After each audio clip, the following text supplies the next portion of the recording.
Hello बच्चों, आज के लेक्चर में हम जेईई मेंस 2022 में सर्कल के ऊपर जितने भी क्वेश्चन पूछे गए हैं वो सभी डिस्कस करेंगे। इससे पहले बच्चों आपको 2023 और 2024 वाला लेक्चर पूरा देखना है। वहाँ पे जो भी मैंने आपको कॉन्सेप्ट शॉर्टकट्स बताए हैं वो एज इट इज यहाँ पे हम यूज करेंगे। और बच्चों हर वीडियो की डिस्क्रिप्शन में आपको एक गूगल ड्राइव का लिंक मैंने दे रखा है ना, तो उस ड्राइव के अंदर आपको क्या क्या मिलेगा देखो। एक तो सभी चैप्टर के शॉर्ट नोट्स है वहाँ पे, ठीक है। शॉर्ट नोट्स है बेसिक्स क्लियर करने के लिए आपका। उसके बाद मैंने एक आपको फंडामेंटल्स क्लियर करने के लिए क्वेश्चन बैंक डाला हुआ है, उसके अंदर लगभग 3500 क्वेश्चन है, यानी कि बेसिक क्वेश्चन है। वो सिर्फ जेई मेंस के लिए नहीं है, लेकिन आपका बेसिक्स क्लियर हो जाएगा अगर आप ये क्वेश्चन बच्चों सोल्व करते हो बहुत फास्ट स्पीड के साथ। और फिर आपको 2022, 2023 और 2024 इन तीनों सालों के जो मैं लेक्चर बनाता हूँ उसकी पीपीटी मैंने विद सॉल्यूशन डाली हुई है। तो कोई बच्चा अगर मान लो पहले वीडियो नहीं देखना चाहता, सिर्फ वो पीडीएफ से क्वेश्चन को सोल्व करना चाहता है, खुद से ट्राई करना चाहता है, तो आप पहले ये ट्राई कर सकते हो, ठीक है। तो इसी एक लिंक के अंदर बच्चों आपको ये सारी चीज़ें मिल जाएगी। और आगे भी जितने जो है ना पीडीएफ वगैरह आएंगी वो सारे इसी लिंक के अंदर मैं डालूंगा, तो ये लिंक आप सेव करके रख सकते हो। देखो बच्चों, पहले सिंपल सा क्वेश्चन मैं आपको बताता हूँ। ये क्वेश्चन जेई मेंस में जब पूछा गया था तो ये बोनस क्वेश्चन था, क्योंकि इसके ऑप्शन सारे के सारे रॉन्ग थे। एनटीए ने इसको बोनस क्वेश्चन डिक्लेयर किया था, ठीक है। लेकिन हमें तो क्वेश्चन समझना है कि क्या है इसका मतलब। एक ट्रायंगल एबीसी है बच्चों, ये एक सर्कल के अंदर बनी हुई है। सर्कल की इक्वेशन ये दे रखी है, ठीक है। ये है एंगल बी ए सी, आपको दे रखा है कितना, पाई/2, यानी कि ए पे एंगल बनेगा पाई/2। और ए बी की लेंथ आपको दे रखी है बच्चों √2। एरिया बताना है इस ट्रायंगल का। तो पहले तो इस सर्कल को हमने ठीक करके लिख लिया है ना ये। अब देखो डायग्राम बनाता हूँ मैं, बिल्कुल आसान क्वेश्चन है, 4 लाइन में क्वेश्चन सोल्व हो जाएगा। ये बच्चों ट्रायंगल है एक, इसका एक एंगल कितना दे रखा है, 90 डिग्री। ये मान लो ए बी सी ट्रायंगल है, और ए पे जो एंगल बनता है ना वो क्वेश्चन में दे रखा है 90 डिग्री है। अगर बच्चों ये एंगल 90 डिग्री है तो आप ये समझ गए क्या, तो बीसी क्या होगा, डायमीटर होगा। एंगल ए अगर 90 डिग्री है तो इसका मतलब बीसी को क्या होना पड़ेगा, डायमीटर। क्यों, क्योंकि बच्चों 90 डिग्री का एंगल तो किस में बन सकता है, सेमी सर्कल में बन सकता है ना। तो ये बीसी क्या हो गया, डायमीटर। अच्छा ये बताओ, अगर ये रेडियस इस सर्कल की 1 है, निकाल लोगे ना, तो डायमीटर की लेंथ कितनी होगी, 2 होगी ना, यानी कि बीसी की लेंथ कितनी होगी बताओ, 2। अब एक बात बताओ, ये क्वेश्चन में दे रखी है आपको √2 दे रखी है, देखो ए बी की लेंथ कितनी है, √2। तो ये तो एक राइट ट्रायंगल नहीं बन गई। राइट ट्रायंगल के अंदर बच्चों एरिया क्या होता है, half into base into height, यानी कि मेरे को ये वाली साइड और मिल गई तो बस बात बन गई है ना। और ये वाली साइड कैसे निकालोगे, इन राइट ट्रायंगल पाइथागोरस थ्योरम लगा दो बस। A B C right triangle के अंदर बच्चों बताओ हाइपोटेन्यूज कितना है, 2 है ना। 2 का स्क्वायर कर दो इक्वल टू √2 का स्क्वायर और प्लस में एक्स का स्क्वायर। तो एक्स भी कितनी आ गई यहाँ से, √2 आ गई। एक्स भी बच्चों कितनी आ गई, √2। So area of triangle A B C क्या होता है, एरिया ऑफ ट्रायंगल बच्चों राइट ट्रायंगल में half into base into height. तो ये तो जो बी सी है ये तो डायमीटर हो गया, यानी ये तो हाइपोटेन्यूज हो गया ट्रायंगल के लिए।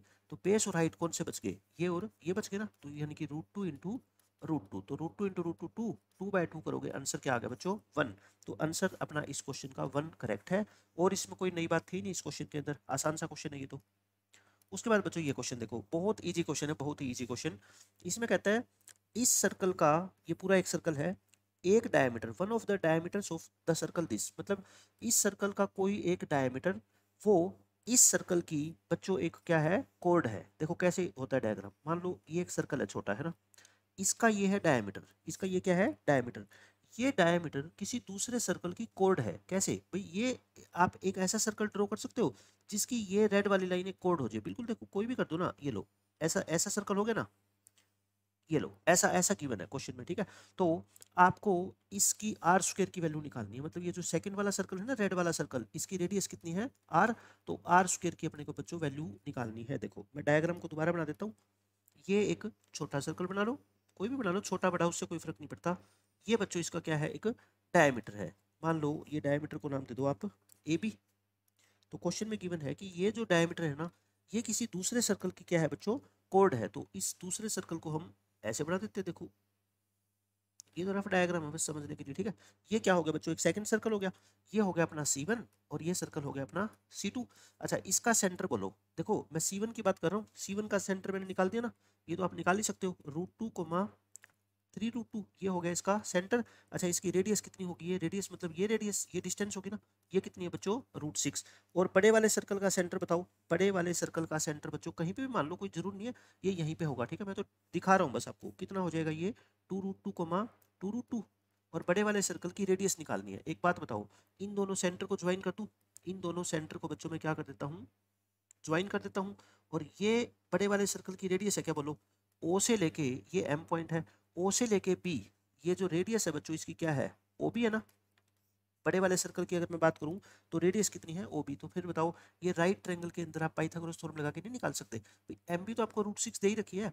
MO कैसे निकालोगे बताओ। OM कैसे निकालोगे, डिस्टेंस फॉर्मूला से, है ना। दोनों के कोऑर्डिनेट पता ही आपको, 2√2 माइनस √2 यानी कि √2, और 2√2 माइनस 3√2 यानी कि √2 का होल स्क्वायर, और इसका भी पूरे का रूट। डिस्टेंस फॉर्मूला लगाया मैंने OM निकालने के लिए, ठीक है। तो ये कितना हो गया, 2 + 2 4, और 4 का रूट कितना होता है 2, यानी कि OM की वैल्यू कितनी आ गई बच्चों, 2 आ गई, ठीक है। OM कितना आ गया अपना, 2 आ गया।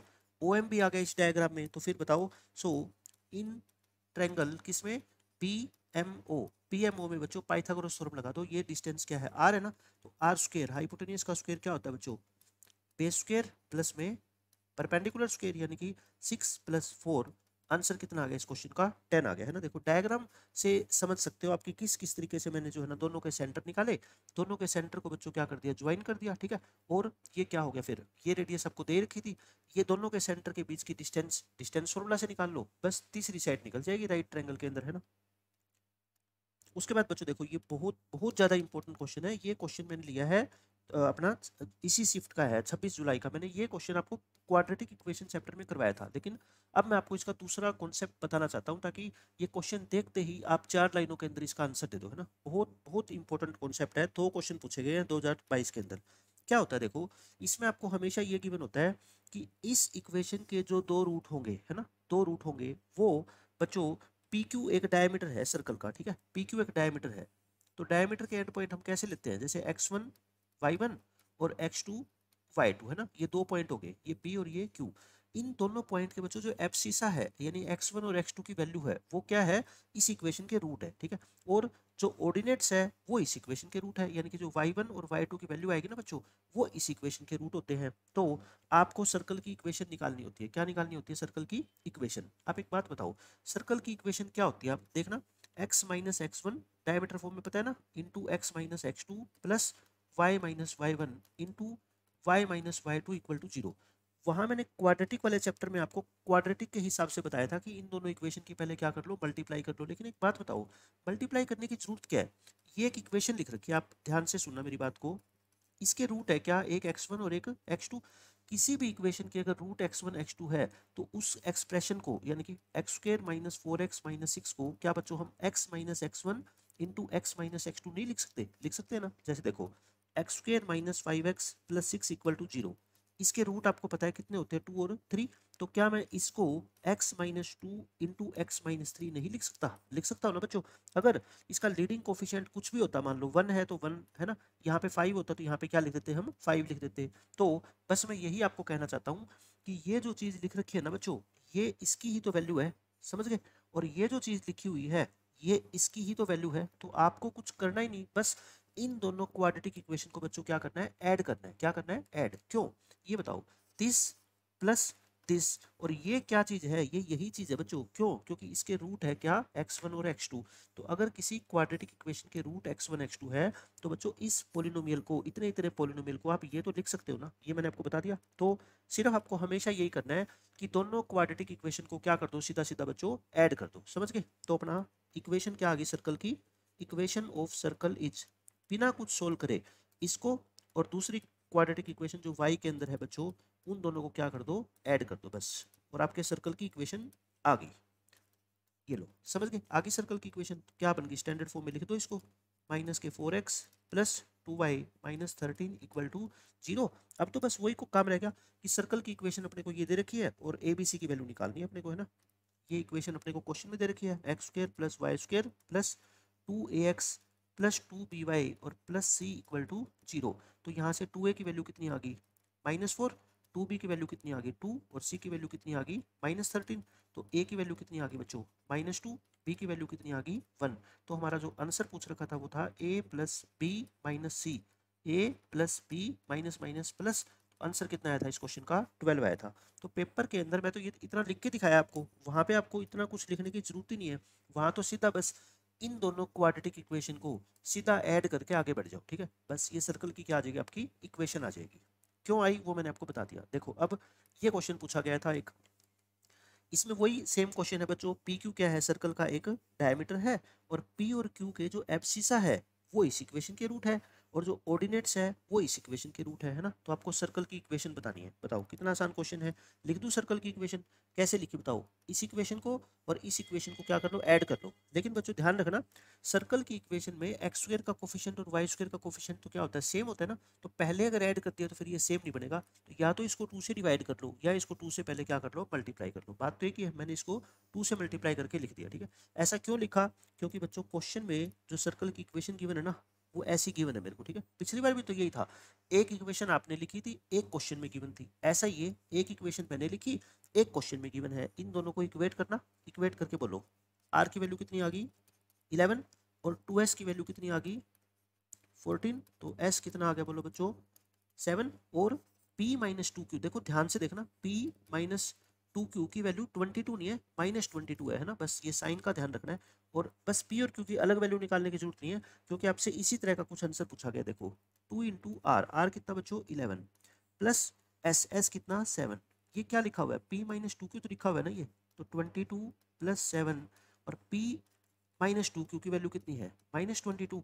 22 से 22 गया, कितना आंसर आ गया बच्चों 7। 7 इस क्वेश्चन का क्या है, आंसर है। तो देखो दो क्वेश्चन कितने अच्छे तरीके से पूछे गए थे, बट बिल्कुल आसान क्वेश्चन है। अपने नोट्स के अंदर नोट कर लो, ये चीज तो बहुत इंपॉर्टेंट है। अब ये क्वेश्चन देखो बच्चों, बिल्कुल बच्चों वाला क्वेश्चन है ये तो। इसमें ये कहता है कि एक सर्कल सी है जो इस लाइन को और इस लाइन को क्या करता है बच्चों, टच करता है। मतलब ये दोनों लाइनें क्या है, इसकी टेंजेंट है। K1 K2 कोई रियल नंबर है, ठीक है। एक लाइन है बच्चों जो सर्कल के सेंटर से पास होती है, ठीक है ना, सेंटर ऑफ द सर्कल सी, ये सी तो सर्कल का नाम है, ठीक है। एक लाइन है जो सी से पास होती है और L1 लाइन को इस पॉइंट पे और L2 लाइन को इस पॉइंट पे बीट करती है। तो सर्कल की इक्वेशन बताओ। देखो डायग्राम ऐसा ही है, मैं आपको डायग्राम बना के दिखाता हूँ। ये सर्कल है, ये लाइन है L1 और ये लाइन है बच्चों क्या L2। ये दोनों लाइन क्या है, इसकी टेंजेंट है। फिर कहता है एक और लाइन है जो सर्कल के सेंटर से तो पास होती है ना, और इसको और इसको इन दोनों पॉइंट पे मीट करती है। तो आप कोई ऐसा डायग्राम बना दो ना, ये लो कोई ऐसा डायग्राम बना दो। इस पॉइंट को ए बोल दो, इस पॉइंट को बी बोल दो। ये ए पॉइंट क्या है बताओ -1,2 और ये बी पॉइंट क्या है बच्चों 3,-6 है ना। तो एक बात बताओ, सर्कल की इक्वेशन निकालने के लिए आपको क्या क्या चीजें चाहिए, एक तो सेंटर और एक रेडियस। सेंटर तो बच्चों क्या है, इस ए बी का मिड पॉइंट नहीं है। बताओ इस ए बी का मिड पॉइंट ही तो क्या है, सेंटर है ना, क्योंकि ए और बी के कोऑर्डिनेट दे रखे हैं और ये सेंटर से पास होती है, तो मतलब इसका मिड पॉइंट ही तो क्या होगा, सेंटर होगा ना। सेंटर तो निकल गया। अब बात आती है रेडियस की। एक बात बताना मेरे को, 10th क्लास के अंदर क्वेश्चन आता था सर्कल चैप्टर में कि इन दोनों पैरेलल लाइन के बीच की जो डिस्टेंस है वो क्या है, इसका डायमीटर है। ये देखो पैरेलल है ना, 4x-3y 4x-3y, तो इनके बीच की डिस्टेंस निकाल लूंगा, वो क्या हो जाएगा डायमीटर। डायमीटर का हाफ कर दूंगा, वो क्या आ जाएगी रेडियस। सेंटर भी आ गया, रेडियस भी आ गई, इक्वेशन आ जाएगी। बस फर्क क्या है, अभी मेरे को K1 और K2 की वैल्यू निकालनी है। वो कैसे निकालूंगा भाई, L1 लाइन के अंदर क्या ये ए पॉइंट सेटिस्फाई नहीं करवाएंगे, L2 लाइन के ऊपर ये बी पॉइंट सेटिस्फाई करवा दो, वहां से K1 K2 की वैल्यू आ जाएगी। बस ये सारा क्वेश्चन है। तो बोलो A lies on, A lies on L1, A L1 पे लाई करता है, तो L1 को ए को इसमें पुट कर दो, यानी कि -4 और प्लस में कितना आ जाएगा 6 प्लस K1 इक्वल टू 0। तो K1 की वैल्यू कितनी आ गई बच्चों -2 आ गई क्या। इसको अंदर पुट करेंगे ना, क्या आएगा 4 -4 और ये कितना है +3y है क्या, ये -3y है ना। दोनों के दोनों क्या है बच्चों, ये -3y है। तो मैं इसको माइनस कर देता हूँ, ये माइनस। तो ये अपनी इक्वेशन चेंज होके, क्योंकि दोनों लाइन क्या थी पैरेलल थी ना, तो 4 इंटू एक्स और -3 इंटू वाई और प्लस K1 इक्वल टू 0।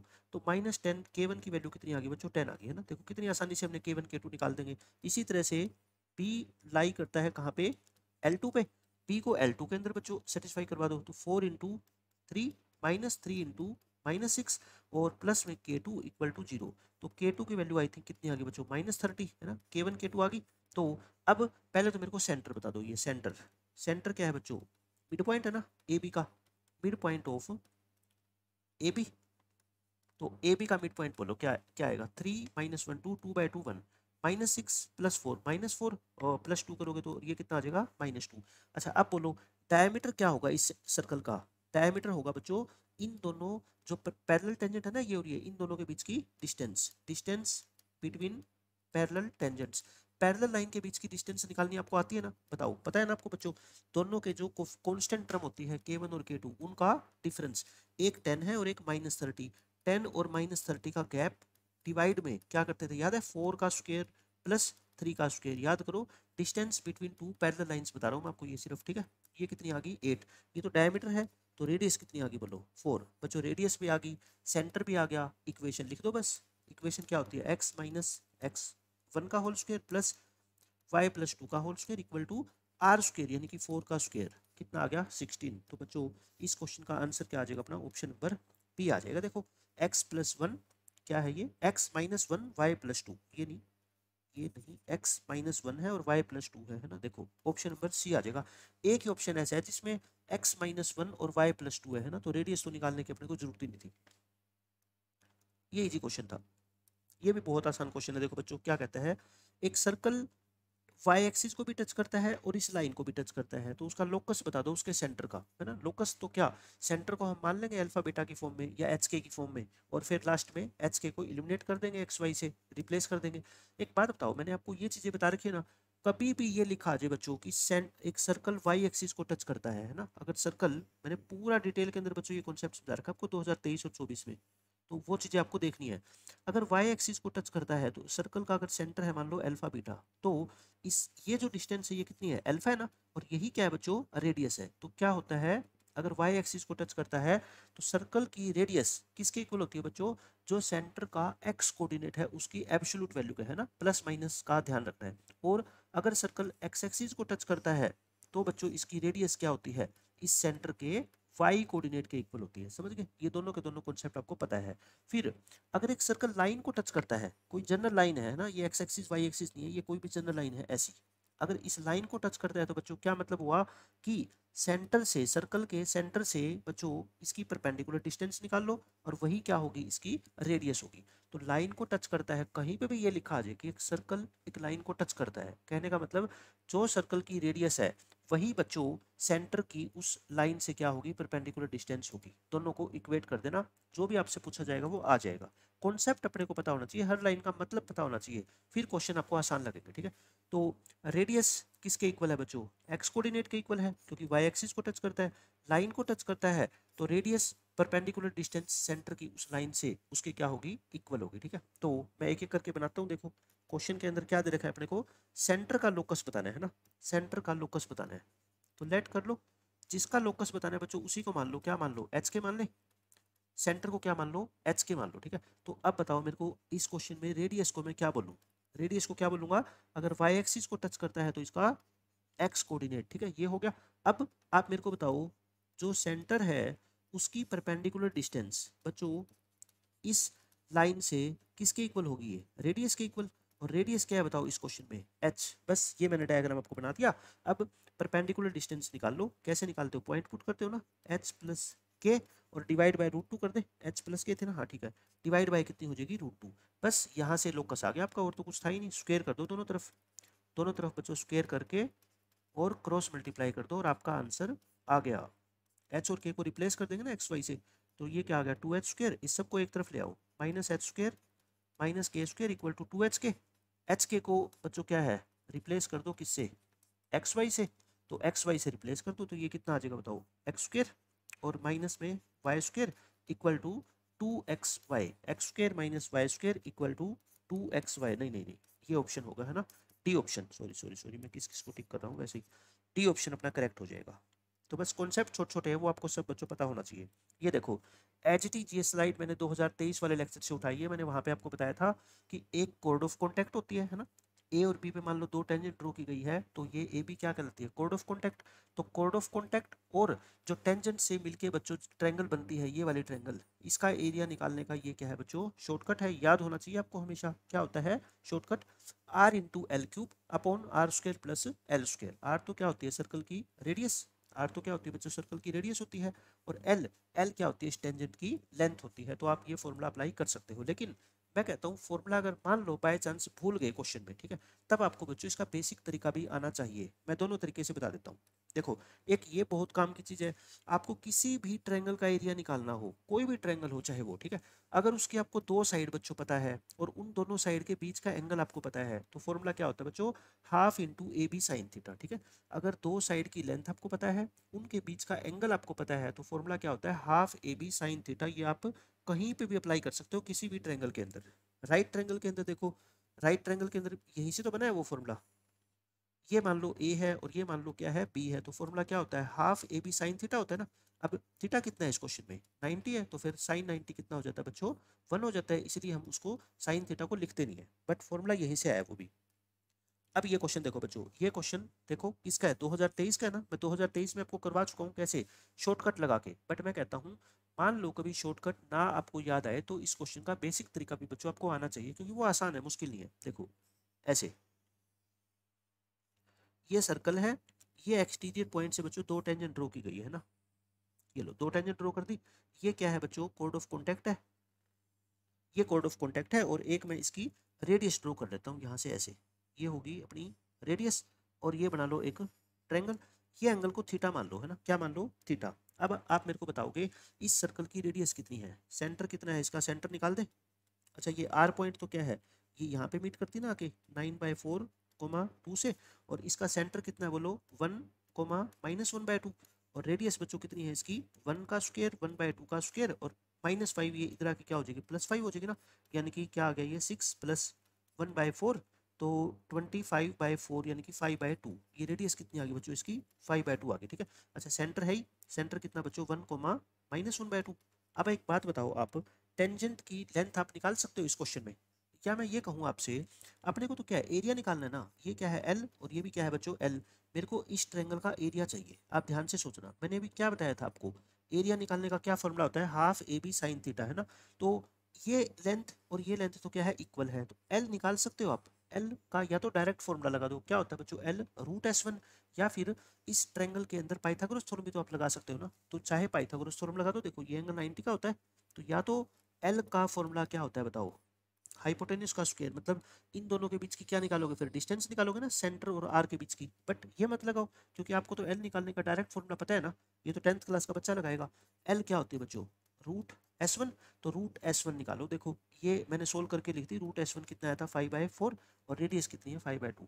तो बताओ अब एरिया ऑफ ट्रायंगल, ये लो ए और ये बी, ए बी आर का एरिया बता दो, चलो पी क्यू है तो पी क्यू मान लो, पी और Q, area of triangle P Q are बता दो। अब आप फॉर्मूला क्या होता है, मैंने जो अभी आपको बताया था, area of triangle P Q are, इसकी बच्चों दो साइड हाफ इंटू, ये भी एल ये भी एल, है ना, और इन दोनों के बीच का एंगल, एंगल थीटा मत बोल देना, एंगल कितना है बच्चों, एंगल कितना है देखो ध्यान से, 2 थीटा, तो साइन ऑफ 2 थीटा है ना।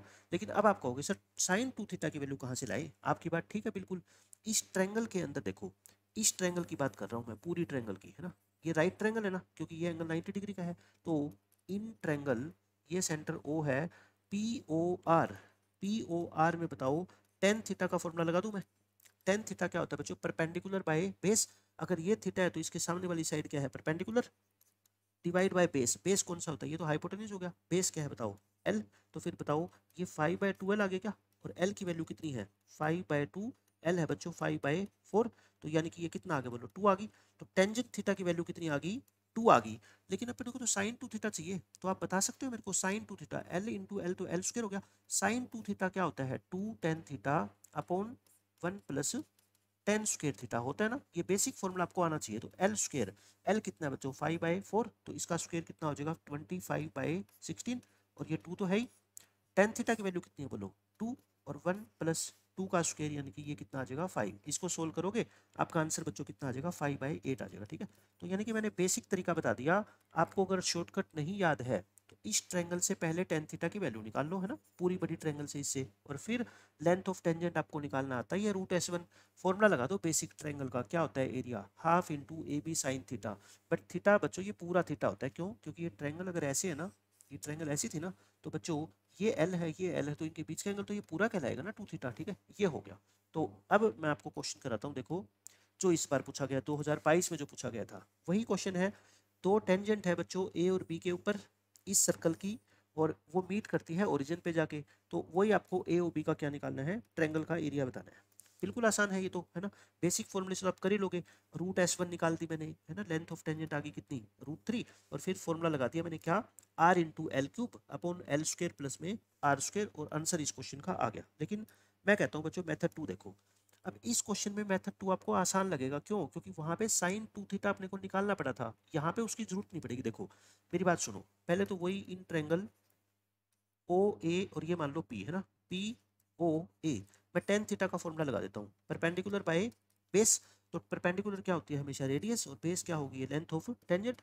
इसमें अच्छी बात क्या है, टेन थीटा की वैल्यू ऐसी आ गई जिसके ऊपर हम एंगल जानते हैं, तो थीटा कितना आ गया 30 डिग्री आ गया। थीटा कितना आ गया बच्चों 30 डिग्री। सो अब आप बता दो थीटा 30 डिग्री आ गया तो area of triangle P A B, P A B क्या होगा बताओ, हाफ इंटू ये साइड एल, ये साइड एल, इंटू इन दोनों के बीच का एंगल, बीच का एंगल बच्चों कितने है, ये थीटा थीटा थीटा 30 है तो ये भी 30, तो कितना हो गया 60 हो गया है ना। तो हाफ एल कितना है √3, और साइन 60 कितना होता है √3/2, तो √3 इंटू √3 3 √3/4। देखो आ गया ना आंसर। ये क्वेश्चन आपको छोटा क्यों लगा बताओ, ये क्वेश्चन छोटा इसलिए लगा बच्चों क्योंकि यहाँ से डायरेक्ट थीटा की वैल्यू आ गई, लेकिन उधर बच्चों डायरेक्ट थीटा की वैल्यू नहीं आई थी। क्यों, वहाँ पे टेन थीटा आपको 2 मिला था। अब 2 कहाँ पे होता है, कितने डिग्री पे होता है, ये हमें नहीं पता ना। मैंने आपको दोनों क्वेश्चन इसलिए कराए ताकि बच्चा ये ना रट के चला जाए कि बस थीटा की वैल्यू यहाँ से पता लग जाएगी फिर उसका डबल कर देंगे। बच्चों कई बार थीटा की वैल्यू आपको नहीं पता लगेगी जैसे उस क्वेश्चन में, तो आपको दोनों तरीके आने चाहिए, शॉर्टकट भी और ये वाला मेथड भी। आसान है, दोनों में से कोई मुश्किल नहीं है। उसके बाद बच्चों देखो इमेज सर्कल का कॉन्सेप्ट मैंने आपको बहुत डिटेल में बताया हुआ है कि अगर एक सर्कल C1 है उसकी इमेज निकालनी हो आपको बच्चों इस लाइन के अंदर, तो उसका मतलब क्या होता है, इमेज सर्कल का मतलब होता है बच्चों ये C2 क्या है बच्चों, इमेज सर्कल है ना, किसका, इमेज सर्कल ऑफ C1। ये इमेज सर्कल का मतलब होता है सिर्फ सेंटर की इमेज निकालनी है आपको, एक पॉइंट की इमेज तो आप निकाल सकते हो ना बच्चों, एक लाइन के अंदर है ना, सेंटर की इमेज निकालनी है। सेंटर तो क्या होगा बच्चों, इसका इमेज होगा, और रेडियस दोनों की क्या होती है सेम, इसकी रेडियस अगर r है तो इसकी रेडियस भी क्या होती है बस r।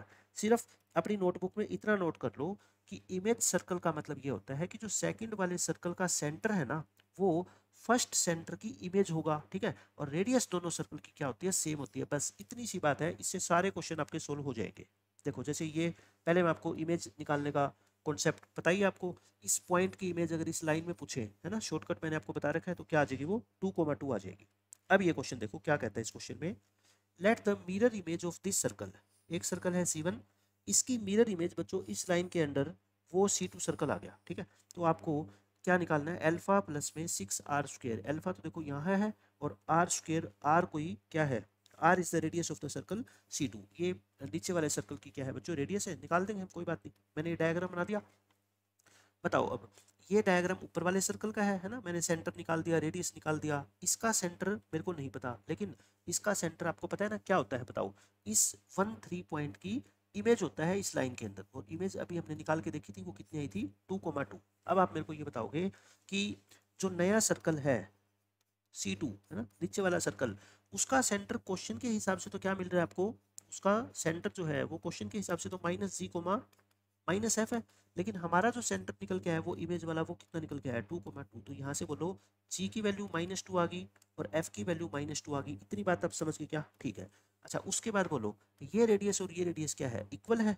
मैंने कहा था ना रेडियस दोनों क्या होती है बच्चों इक्वल होती है, तो बस आंसर आ गया आपका सब कुछ, 10 माइनस अल्फा और equal to g² plus f² -38/5, value रख दो 10 माइनस अल्फा, जी और एफ की वैल्यू रख दो, यहाँ से अल्फा आ जाएगा, देखो -2 स्क्वायर करोगे 4 हो जाएगा ना, माइनस के 38/5, तो ये कितना हो गया बोलो, ये आ गया 40, 8 8 5 या 40, 2/5 आ गया है ना। दोनों तरफ क्या कर दो स्क्वायर कर दो, दोनों तरफ बच्चों स्क्वायर करोगे तो ऐसा आ जाएगा। अल्फा कितना आ गया बताओ 10 माइनस 2/5 यानी कि 48/5, अल्फा कितना आ गया बच्चों 48/5, इतनी बात समझ गए। अल्फा 48/5 आ गया, हमें रेडियस भी चाहिए, तो रेडियस कितनी है बोलो, रेडियस चाहे ये मान लो चाहे ये मान लो, दोनों की रेडियस है तो बराबर, तो रेडियस कितनी है बोलो √10 माइनस अल्फा, यानी कि 10 माइनस 48/5, यानी कि √2/5। मैंने बच्चों अल्फा भी निकाल दिया, मैंने रेडियस भी निकाल दी, आपको आंसर निकालना है इसका, है ना।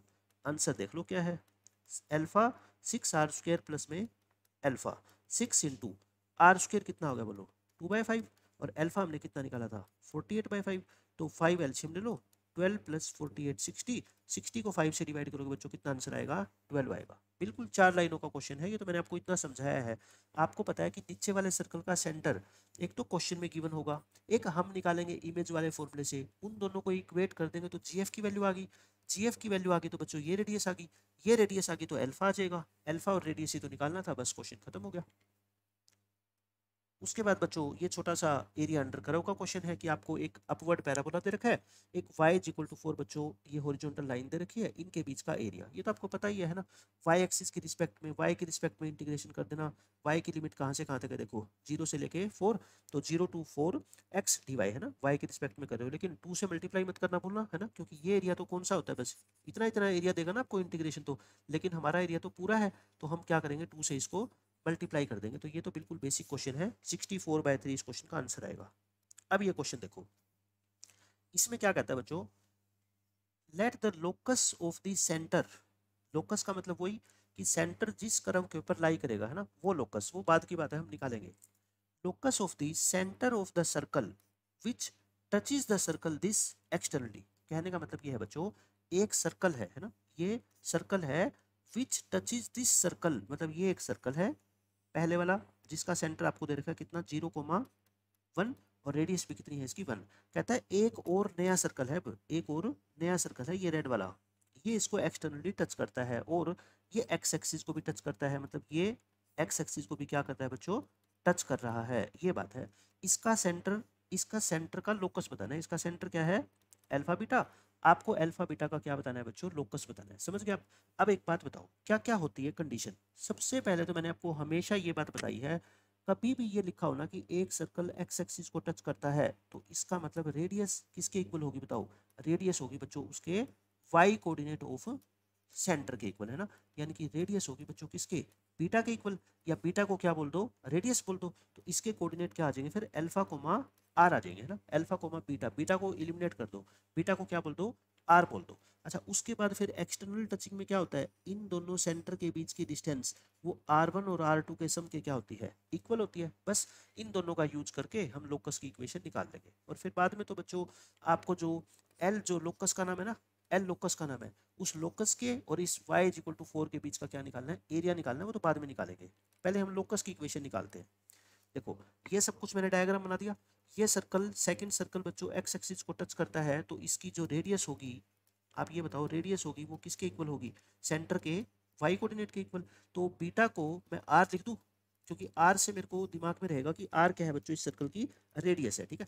अच्छा इस छोटे वाले सर्कल की रेडियस तो कितनी है 1 है ही, इस सर्कल की रेडियस कितनी है आर है, तो फिर आप बताओ मैं क्या कर दूं, distance between centers equal to sum of radii. अब बता दो आप इन दोनों के बीच की डिस्टेंस कितनी होगी, ये अल्फा कोमा बीटा की जगह अल्फा कोमा आर लिख लो, ठीक है। डिस्टेंस फॉर्मूला से बताना अल्फा माइनस 0 का होल स्क्वायर और बीटा माइनस बीटा की जगह क्या लिख दो आर लिख दो, ठीक है। ये क्या लिख दो बच्चों r-1 का होल स्क्वायर, ये डिस्टेंस होगी। और रेडियस रेडियस बच्चों इसकी कितनी है 1 और इसकी रेडियस कितनी है r, समझ गया बताओ यहाँ से है ना, मैंने क्या कर दिया इसके अंदर मैंने एक इक्वेशन निकाल दी। अब इसको सिंप्लीफाई करो दोनों तरफ स्क्वायर करके, a square plus b square minus 2ab, और ये कितना हो जाएगा बताओ 1 प्लस आर का होल स्क्वायर हो जाएगा ना, a square plus b square plus में 2ab, देखो क्या क्या कट गया r square plus 1 r square plus 1, और ये क्या आ गया अपना अल्फा स्क्वायर, इसको लिख देते हैं हम अल्फा स्क्वायर माइनस में 2r इक्वल टू बच्चों क्या बच गया 2r बच गया क्या इक्वल टू 2r, तो अल्फा स्क्वायर किसके इक्वल आ गया बताओ 4r आ गया, अल्फा स्क्वायर क्या आ गया बच्चों 4r, और r कह दो या बीटा कह दो एक ही बात थी ना भाई, r कह दो या बीटा कह दो एक ही तो बात थी। मैं अल्फा बीटा में इसलिए लिया है ताकि मेरे को पता है कि अल्फा बीटा क्वेश्चन में दे रखा था लोकस निकालना था, तो अब अल्फा बीटा को वापस से रिप्लेस कर दो किससे एक्स वाई से, तो क्या हो जाएगा बच्चों x square equal to 4y, ये क्या आ गया देखो वही पैराबोला आ गया ना जो मैं बात कर रहा था। अगर सिर्फ आपको लोकस पूछा जाता तो बच्चों इस क्वेश्चन का आंसर आ गया, सिर्फ मैंने एक ही कॉन्सेप्ट यूज किया क्या कि जो दोनों सेंटर के बीच की डिस्टेंस है वो दोनों की रेडियस का सम होता है ना, दोनों की रेडियस का क्या होता है बच्चों सम होता है। तो यहाँ पे आर को चाहे आप आर रख लो या बच्चों आर को क्या रख लो बीटा रख लो, उससे कोई फर्क पड़ेगा नहीं, आपको पता है। लास्ट में क्या आ गया लोकस आ गया, इसको क्या बोला गया है एल। अब बताओ एल और वाई इक्वल टू 4 के बीच का एरिया तो निकाल लोगे ना, ये अभी मैंने आपको निकाल के दिखाया था कितना आया था 64/3, ये इस क्वेश्चन का आंसर है। छोटा सा क्वेश्चन था कोई नई बात नहीं है इसमें। अब ये क्वेश्चन देखो बच्चों कुछ छोटी छोटी बातें मैं आपको कहूँ कि डिस्टेंस बताओ इन दोनों पॉइंट के बीच की, तो आपको पता ही है हमें क्या करना होता है, बस इन दोनों एक्स कोऑर्डिनेट के बीच का गैप देखना होता है ना। गैप का मतलब बड़ी वाली वैल्यू में से छोटी वाली वैल्यू क्या करेंगे, माइनस करेंगे। ये बड़ी वैल्यू है, ये छोटी, तो माइनस करेंगे तो -3 से -3 तो कट जाएगा, क्या बचेगा, √3 बचेगा। इस तरह से इसमें -4 कट जाएगा, क्या बचेगा, √6 बचेगा, है ना। तो बस डायरेक्ट इन दोनों के बीच की डिस्टेंस कितनी आ गई, 3 आ गई। अब इस क्वेश्चन में देखो क्या बोला गया है, ये दो सर्कल है बच्चों, एक सर्कल और दूसरा सर्कल, ठीक है। ये पूरा पूरा सर्कल है, ये मतलब कि इक्वल टू में दे रखा है आपको के समथिंग करके, है ना। ये इंटरनली टच करते हैं। देखो एक्सटर्नली अगर बच्चों टच करते हैं तो कॉन्सेप्ट क्या होता है कि दोनों के सेंटर के बीच की डिस्टेंस और रेडियस का सम इक्वल होता है। अगर इंटरनली टच करते हैं तो बच्चों उल्टा, इसमें सेंटर के बीच की डिस्टेंस वो रेडियस के सम के नहीं, रेडियस के डिफरेंस के इक्वल होती है, पता है ना ये बात। तो ये इंटरनली कहाँ टच करते हैं, अल्फा बीटा पॉइंट पे टच करते हैं। आपको बच्चों इसकी वैल्यू निकालनी है, कुल मिला के आपको अल्फा और बीटा की वैल्यू निकालनी है। यानी कि ये जिस पॉइंट पे टच करते हैं ना, उस पॉइंट के कोऑर्डिनेट बताने हैं आपको, ठीक है। करेंगे पॉइंट के कोऑर्डिनेट की, कोई चिंता की बात नहीं है। पहले मैंने आपको ये डायग्राम बना के दिखा दिया। ये दो सर्कल बच्चों आपको दे रखे थे, है ना। इसका सेंटर निकाल दिया मैंने बहुत आसानी से, इसकी रेडियस निकाल दी। ऐसे ही इस सर्कल का सेंटर निकाल दिया बच्चों। पहले ध्यान रखना, इसको हम सर्कल की इक्वेशन में राइट हैंड साइड में कुछ नहीं छोड़ते, है ना, सबको लेफ्ट साइड में ट्रांसफर कर दो। तो सेंटर तो निकल गया, इसका क्या करोगे, हाफ करोगे और साइन चेंज करोगे, तो हाफ तो 2 से 2 कट गया। साइन चेंज करोगे तो बच्चों 3 माइनस √3 की जगह मैंने क्या लिख दिया, √3 - 3, ठीक है। और इसको मैंने क्या लिख दिया, √6 - 4। समझ गए, सेंटर रेडियस तो आप सब निकालना जानते ही हो, और रेडियस का फॉर्मूला आप जानते ही हो, ये आ गया। अब के यहाँ पे पॉजिटिव दे रखा है, देखो के की वैल्यू क्या है बच्चों, पॉजिटिव है। तो आप ये बताओ रेडियस ये बड़ी है या ये बड़ी है, बोलो, यही तो बड़ी है। ये R2 रेडियस बड़ी है ना, क्यों, के को 0 भी मान लो, चलो √34 क्या होता है बच्चों, 3 से तो बड़ा ही होता है। तो अगर मैं अब कहूँ आपसे इक्वेशन, आप कंडीशन लगाओ, है ना। कंडीशन क्या होती है बताओ, कंडीशन होती है बच्चों distance between centers equal to radius का डिफरेंस। R2 बड़ी है और R1 क्या है, छोटी है। तो बस अब सेंटर तो मैंने निकाल ही दिए, देखो एक ये रहा सेंटर और एक ये रहा सेंटर। इन दोनों के बीच की डिस्टेंस तो अभी निकाली थी ना हमने, कितनी आई थी, 3 आई थी। Distance between centre difference of radius वो 3 आई थी, और एक की रेडियस ये, एक की रेडियस ये। 3 को मैं इधर ले आया और दोनों तरफ स्क्वायर कर दिया। बताओ के की वैल्यू आ गई, इसमें तो कोई तकलीफ नहीं है किसी बच्चे को, के की वैल्यू आ गई, है ना। बट हमें के की वैल्यू नहीं चाहिए, हमें बच्चों चाहिए इस पॉइंट के कोऑर्डिनेट, अल्फा बीटा के कोऑर्डिनेट। तो अब वो कैसे आएंगे, देखो ध्यान से सुनना। अब मैं डायग्राम बना रहा हूँ आपके सामने, ये वाला, ये सेंटर क्या था बोलो, C2, ये सेंटर क्या था, C1, और ये कोई बीच में, देखो एक सेंटर C1 है, ये पॉइंट अल्फा बीटा है ना। ये पॉइंट क्या है, C1 मत बोलो इसको, ये तो बाहर वाला पॉइंट है। C1 कहीं यहाँ है, C1 इस छोटे सर्कल का सेंटर था, और ये बच्चों पॉइंट था आपका क्या, जहाँ पे ये आपस में टच कर रहे थे। C2 सेंटर बोलो, C2 कितना है बच्चों, C2 यानी कि ये वाला √3 - 3। अब देखना अभी क्वेश्चन सोल्व हो जाएगा, मैं आपको डायग्राम बना के समझा दूंगा कि कितना आसान है ये क्वेश्चन। √3 - 3 और √6 - 4, और ये छोटे वाला सेंटर, छोटे वाले सर्कल का सेंटर कितना है, -3 - 4, -3 और -4, ठीक है। अब के की वैल्यू मैंने क्यों निकाली, अब मैं आपको बताता हूँ। बच्चों छोटे वाले सर्कल की रेडियस तो 3 थी, है ना। छोटे वाले सर्कल की रेडियस मतलब कि बताओ ये 3 है क्या, डायग्राम से पता लग गया। छोटे वाले सर्कल की रेडियस डायग्राम में कौन सी है, C1, और इस P पॉइंट के बीच की डिस्टेंस ये कितनी है, 3। और बड़े वाले सर्कल की रेडियस कितनी है, ये, और के की वैल्यू कितनी निकाली है भाई हमने, 2, यानी कि क्या आ गई, 6। यानी कि ये पूरी जो रेडियस है बच्चों ये कितनी है, 6 है। तो मैं इसको यहाँ बना दूं, 6 बताओ कौन सी है, क्या आपको पता लग गया कि ये डिस्टेंस 6 है। अगर ये बच्चों 3 है और ये पूरी 6 है, तो फिर ये भी 3 होगी क्या। इसका मतलब ये हो गया, देखो कितना अच्छा क्वेश्चन बन गया। इसका मतलब ये हुआ कि C1 जो है वो मिड पॉइंट हो गया। C1 बच्चों मिड पॉइंट हो गया किसका, C2P का, और मिड पॉइंट हो गया तो बस मिड पॉइंट फॉर्मूले से तो वैल्यू निकाल ही लेंगे ना। इस तरीके से आपको बच्चों सोचना है। ये जरूरी नहीं है कि कभी मिड पॉइंट आएगा, हो सकता है कोई और रेशियो आ जाए। भाई मान लो ये C1 जो है ना आपकी 2 आ जाती तो कोई बात नहीं, ये 2 है और पूरी 6 है, तो ये कितनी हो जाती, 4। तो रेशियो क्या आ जाता, 2:1। मतलब कि मैं कहता हूँ एक रेशियो तो आए ही आएगा, और रेशियो आ गया तो सेक्शन फॉर्मूला लगा के आप इस अल्फा बीटा की वैल्यू निकाल सकते हो। मेरे कहने का ये मतलब है, ठीक है। और अब की बात तो मिड पॉइंट आ गया तो मौज ही होगी अपनी। मिड पॉइंट आ गया तो बताओ ये -3 की वैल्यू क्या होती है, अल्फा प्लस √3 - 3/2, यही होती है ना। तो बच्चों करो अल्फा की वैल्यू निकाल लो, -6 + 3 और ये माइनस के √3, तो यानी कितनी आ गई, -3 -√3। ऐसे ही बच्चों बीटा की वैल्यू निकाल लो, बीटा प्लस √6 - 4 डिवाइड बाय 2 किसके इक्वल होता है, -4। तो बीटा कितना आएगा, -8 +4 -√6 यानी कि -4 -√6। घबराने की बात नहीं है। आपको पूछा क्या गया है, देखो पूछा ये गया है आपसे बच्चों, आंसर में क्या है, अल्फा +√3 बीटा +√6। आंसर क्या है अपना, आंसर को मैं लिख दूं, आंसर अल्फा +√3 का होल स्क्वायर प्लस बीटा +√6 का होल स्क्वायर। तो बताना अल्फा +√3, ये √3 तो इधर आ जाएगा ना, तो क्या बचेगा, ये -3 बचेगा, और बीटा +√6, ये -√6 तो इधर ही आ जाएगा, बीटा +√6 क्या आ जाएगा, -4, ये क्या आ गया बच्चों, -4 का स्क्वायर, 9 + 16, आंसर कितना आ गया इसका 25। तो देखो क्वेश्चन में कोई मुश्किल नहीं था ना, बिल्कुल आसान क्वेश्चन था। मैंने डायग्राम बना के आपको समझा दिया कि एक तो के की वैल्यू कैसे निकालेंगे, और फिर के निकलने के बाद ये डायग्राम आप अलग से बना लो उस फिगर से, ठीक है ना। और ये पॉइंट ऑफ इंटरसेक्शन है, ये बच्चों छोटे सर्कल का सेंटर, ये बड़े सर्कल का सेंटर है ना, तो बस उसके बाद आपका क्वेश्चन सोल्व हो जाएगा। मैं फिर आपको बात बोल रहा हूँ, ये मिड पॉइंट आ गया, आप ये मत सोचना कि सर मिड पॉइंट नहीं आता तो क्या करते, ये डिस्टेंस कुछ ना कुछ तो आती ना, और पूरी डिस्टेंस 6 है तो कुछ ना कुछ रेशियो तो आता, रेशियो आ गया तो बस सेक्शन फॉर्मूला लगा के मैं इसकी वैल्यू आराम से निकाल सकता हूँ, ठीक है। और वही मुझसे पूछा गया था। अब बच्चों ये सारी बातें हम डिस्कस कर चुके हैं कि एक सर्कल अगर मान लो वाई एक्स एक्सिस को इंटरसेक्ट करता है ना, तो उसको एक्स इंटरसेप्ट बोलते हैं। भाई एक्स एक्सिस पे ये कितना पार्ट कट करता है उसको क्या बोलते हैं, सर्कल का एक्स इंटरसेप्ट। उसका डायरेक्ट फॉर्मूला होता है 2 × g² - c का रूट है ना, और वाई एक्सिस का इंटरसेप्ट पूछे तो 2 × f² - c का रूट। ये सब फॉर्मूले हम पहले डिस्कस कर चुके हैं। अब देखो बच्चों ये क्वेश्चन, इसमें कहता है एक सर्कल है ये, ठीक है, जी और सी कोई रियल नंबर है, ये इस पॉइंट से पास होता है।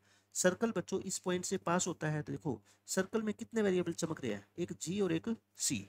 एक पॉइंट यहाँ से पास होता है तो एक इक्वेशन मिल जाएगी जी और सी में, और इसका सेंटर इस लाइन पे लाई करता है। सेंटर लाई करने का मतलब सेंटर निकाल के उसको इस लाइन में पुट कर देंगे, दो इक्वेशन आ गई। दो इक्वेशन आ गई तो बच्चों जी और सी की वैल्यू आ गई, ठीक है, यहाँ से वैल्यू आ गई। अगर जी और सी की वैल्यू आ गई तो मतलब ये पूरा सर्कल सोल्व हो गया। पूरा सर्कल सोल्व हो गया तो बच्चों एक्स एक्सिस के ऊपर जो इंटरसेप्ट है उसकी लेंथ पूछिए, मतलब बिल्कुल एनसीईआरटी लेवल का क्वेश्चन बन गया। ये तो और कुछ है ही नहीं इसके अंदर, तो क्या है बताओ, 6 1 से पास होता है तो इसके अंदर मैं 6 1 पॉइंट पुट कर दूं। देखो 6 1 से ही था ना, 6 1 से, ठीक है, पुट करना, x की वैल्यू 6, y की वैल्यू 1, x को 6 पुट करोगे तो ये कितना आ गया, -12g plus 6 -19c equal to 0। तो ये कितना आ गया 3743, यानी कि 12g plus 19c equal to 43। बताओ ये एक इक्वेशन आ गई। दूसरी बात, इसका सेंटर बोलो, इसका सेंटर बच्चों क्या होगा, एक्स कोऑर्डिनेट का हाफ करो नेगेटिव है ना, जी आ गया, वाई कोऑर्डिनेट का हाफ करो नेगेटिव, ये आ गया। ये कहाँ पे लाई करता है, it lies on the line x -2cy equal to 8। Put करो, x की वैल्यू बोलो क्या g -2c into Y, Y की वैल्यू कितनी -3 इक्वल टू 8। तो कितना आ गया g plus 6c is equal to 8। ये बच्चों तीसरी इक्वेशन आ गई। अब बताओ सेकंड और थर्ड को सोल्व करके क्या g और c की वैल्यू हम नहीं निकाल सकते, निकाल सकते ना बच्चों। तो g और c की बस क्या कर दो आप, वैल्यू निकाल दो। निकाल लोगे जी और सी की वैल्यू, कैसे निकाले बताओ, इसको 12 से मल्टीप्लाई कर दूं, ये लो आपके सामने मैं कर ही देता हूँ, 12 से इसको मल्टीप्लाई कर दो, और 12 8 जा 96, ये थर्ड आ गई। अब सेकंड में से थर्ड को, या थर्ड में से बच्चों सेकंड को क्या कर दो माइनस, बताओ ये क्या आएगा, 72c में से 19c माइनस कर दो, और 98 में से 43 माइनस करो, ये कितना आ गया 52 53, और ये कितना आएगा आपका 98, 98 नहीं यार 96 आएगा ना, 96 आएगा, ठीक है।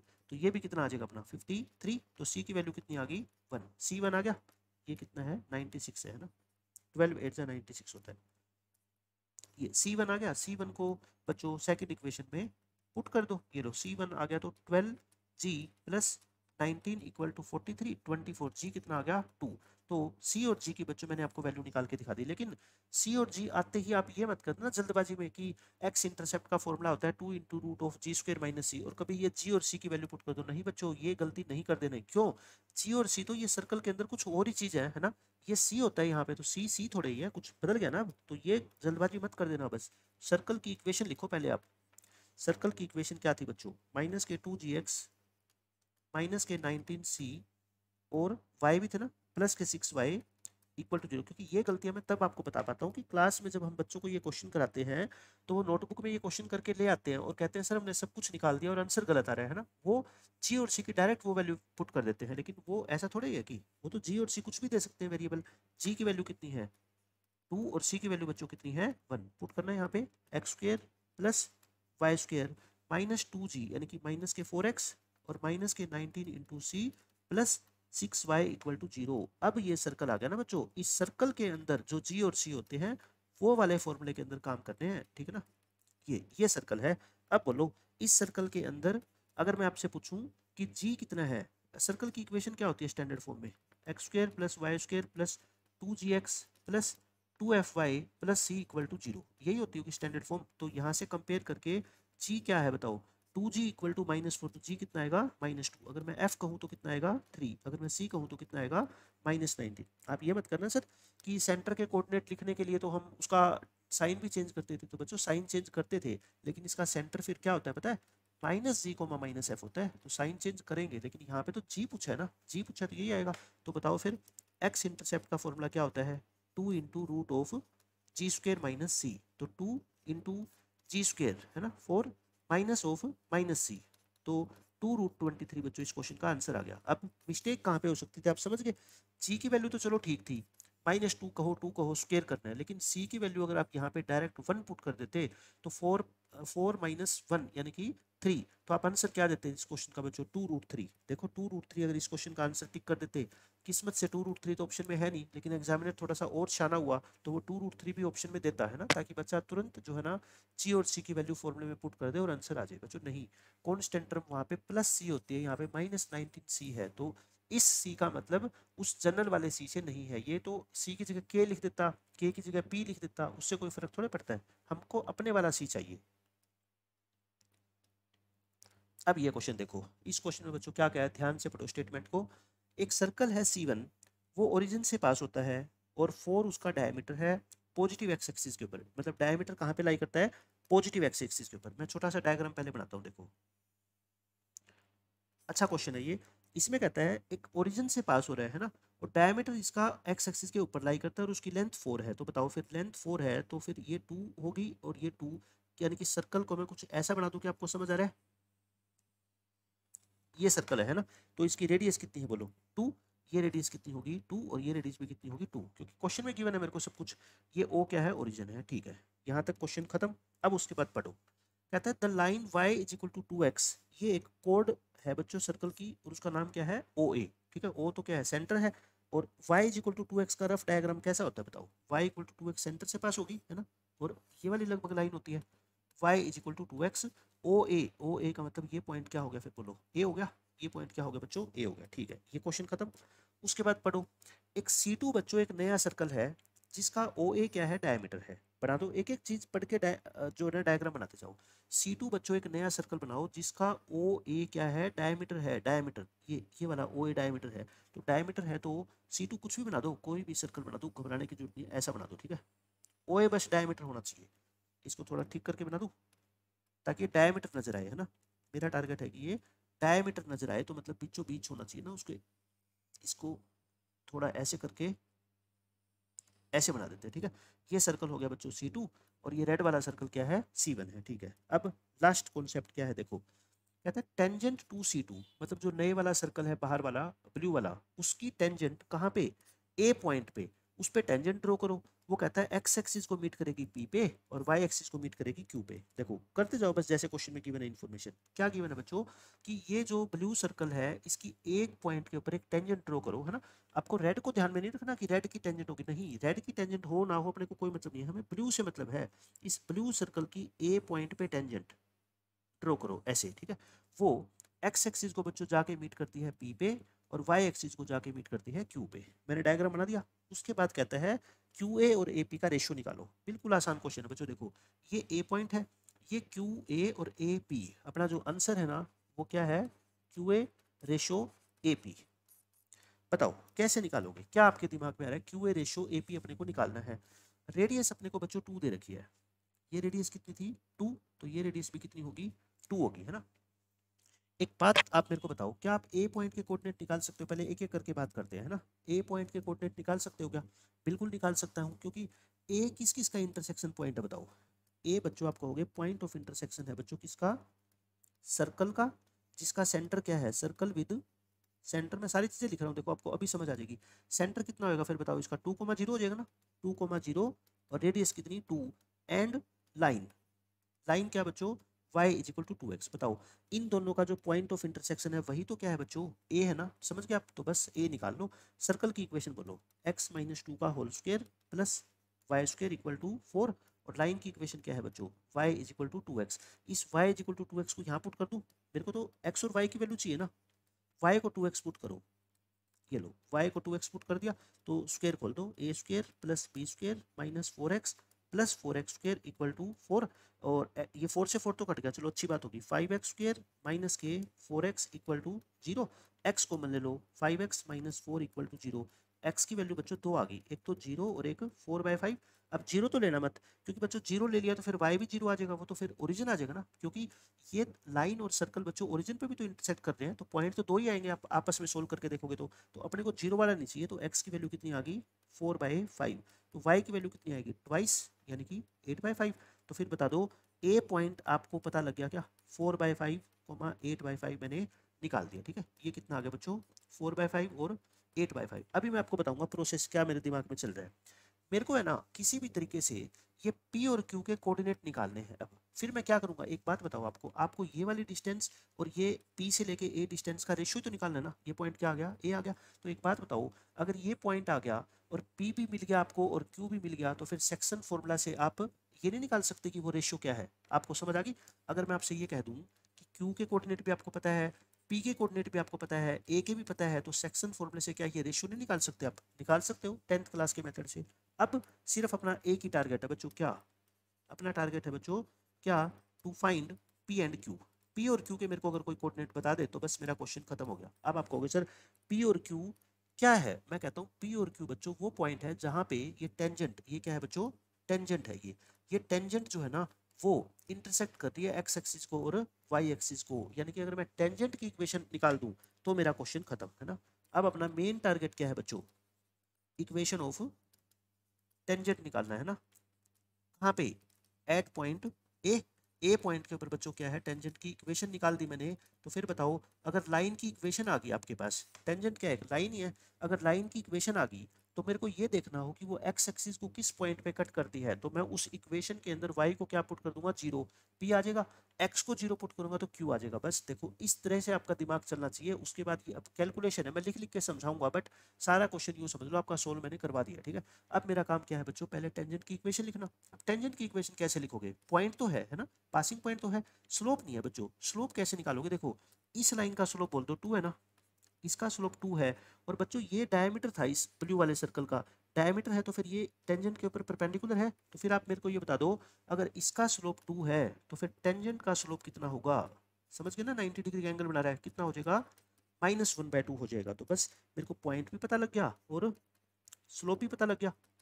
तो बता दो इक्वेशन ऑफ टेंजेंट क्या होती है, equation of tangent is y minus y1 equal to m into X minus x1। बोलो बच्चों यहाँ तक समझ आ गया क्या, 2 से इधर क्रॉस मल्टीप्लाई कर दो, 2y minus 16/5 equal to minus X और प्लस में 4/5, 5 से भी चाहे मल्टीप्लाई कर दो, 5 से मल्टीप्लाई करोगे तो यहाँ पे पहुँच गए, तो क्या आ गया अपना 5x plus 10y equal to 20, 5 को लेके काट दो, x plus 2y equal to 4। बच्चों ये मेरी क्या आ गई टेंजेंट की इक्वेशन आ गई, ठीक है। टेंजेंट की इक्वेशन मैंने बहुत आसानी से निकाल दी। अब बताओ p पॉइंट निकालने के लिए इसके अंदर y को क्या पुट कर दो 0, क्योंकि p पॉइंट कहाँ पे है x एक्सिस पे, y को 0 पुट करोगे x कितना आ गया 4, x 4 आ गया, तो बच्चों p पॉइंट आ गया 4,0 है ना। q पॉइंट निकालना है तो इसमें x को 0 पुट कर दो, x 0 पुट करोगे तो y 2 आ गया, तो q पॉइंट कितना आ गया बोलो 0,2, सब कुछ आ गया। अब तो p भी आ गया, q भी आ गया, a भी आ गया, बच्चों रेशियो निकालना है, देखना q क्या आया था और p क्या आया था, p आया आपका 4,0, q आया 0,2, और a कहीं बीच में था, कितने कोऑर्डिनेट थे उसके 4/5 और 8/5। आपको क्या निकालना है QP, ये सॉरी a था है ना, QA रेशियो AP निकालना था, तो ये रेशियो को क्या मान लो आप के रेशियो वन मान लूँ। तो बताओ इस x कोऑर्डिनेट की वैल्यू आप कैसे निकालते थे, आप बता दो, k की मल्टीप्लाई करते थे इस 4 से और 1 की मल्टीप्लाई करते थे 0 से, और नीचे क्या लिखते थे बच्चों k प्लस 1, तो 4/5 equal to 4k upon k plus 1, 4 से 4 काट दूँ तो k upon k plus 1 is equal to क्या आ गया 1/5। तो बच्चों 5k इज इक्वल टू आ गया k प्लस 1, तो k की वैल्यू कितनी आ गई बोलो 1/4, यानी कि रेशियो क्या आ गया 1/4 रेशियो 1, या कह लो 1/4, 1:4 बच्चों इस क्वेश्चन का क्या है आंसर है। देखो मैंने कितनी आसानी से सिर्फ बिना कम कम लिख के और सिर्फ बोल बोल के आपको ये क्वेश्चन समझा दिया। डायग्राम भी बनाना इसका आसान था।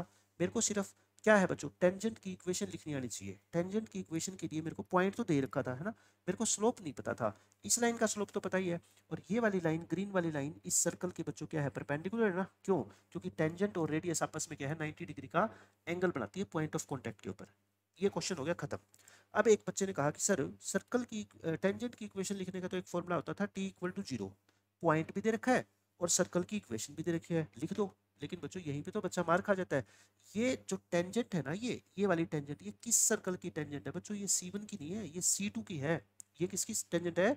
C2 की टेंजेंट है। तो या तो फिर आपको इक्वेशन लिखनी है टेंजेंट की t=0 वाले फॉर्मूले से, तो आपको किसकी इक्वेशन निकालनी पड़ेगी पहले? C2 की। और C2 की इक्वेशन कैसे निकालोगे बताओ? पता है बच्चों, इसका डायमीटर नहीं दे रखा क्या?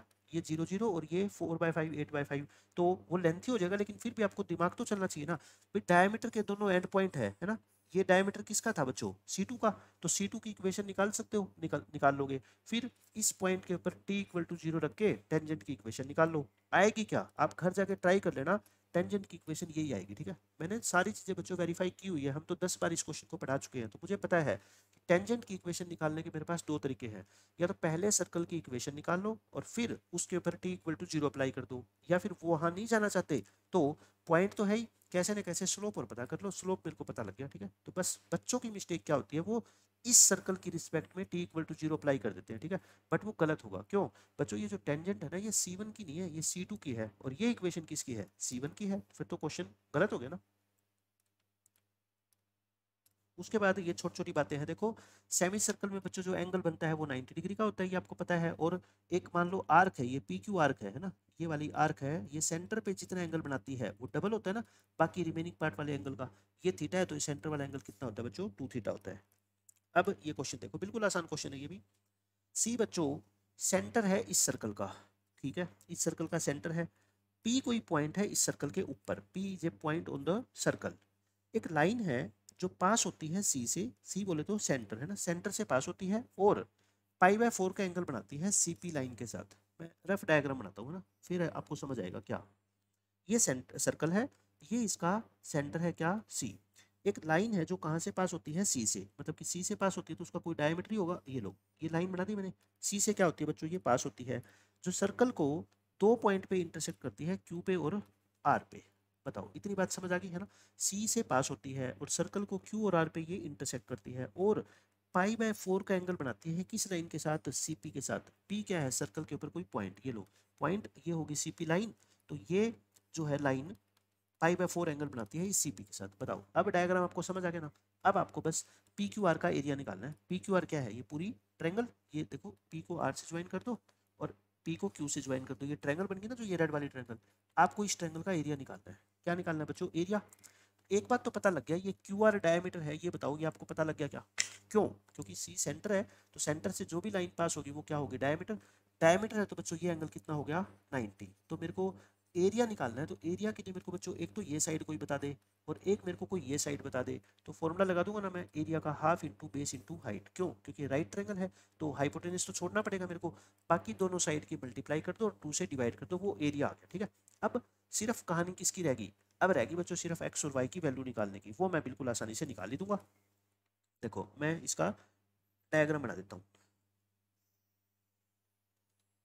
ये बच्चों इसका क्या था? एक डायमीटर है, सी से पास होती है जो लाइन, वो क्यू और आर पे इसको सर्कल को मीट करती है। और ये जो लाइन है बच्चों, ये जो लाइन है ये पी पॉइंट के साथ, CP लाइन के साथ 45 का एंगल बनाती है। ठीक है, ये, और आपको एरिया निकालना है PQR ट्रायंगल का। डायग्राम में दोबारा बना देता हूँ, यहाँ पे ये हो गया। पहले तो आप मेरे को एक बात बताओगे कि ये एंगल जो 45 है कि कौन सी आर्क बना रही है? PR बना रही है ना, ये क्या बना रही है? PR। PR बताओ, ये तो सेंटर पे बना रही है, सेंटर के अलावा किसी दूसरे पॉइंट पे कोई एंगल दिख रहा है? मतलब P और R को आप पकड़ के और सेंटर पे, सेंटर के अलावा कहीं और ज्वाइन कर दो। बताओ, Q पे ज्वाइन कर रखे है ना, देखो R को Q से ज्वाइन कर दो, P को कर दो, तो ये एंगल बताओ 45 क्या होता है? π/4। तो ये क्या π/8 हो गया क्या? बस आप मेरे को ये बता दो, इतनी बात समझ आ गई। क्योंकि जो PR, ये वाली जो कोड है बच्चों, या आर्क कह लो, है ना, ये सेंटर पे अगर 45 पाई बाय 4 बनाती है तो दूसरे रिमेनिंग पार्ट पे यानी कि सर्कल के ऊपर किसी पॉइंट पे कितना एंगल बनाएगी, पाई बाय 8 बनाएगी। ये बात तो आप मानते हो। ये मैंने क्यों लिखा, क्योंकि बच्चों मैं इस ट्रायंगल के अंदर बस वही अब अपने साइन थीटा कोस थीटा के फॉर्मूले यूज करूंगा, है ना।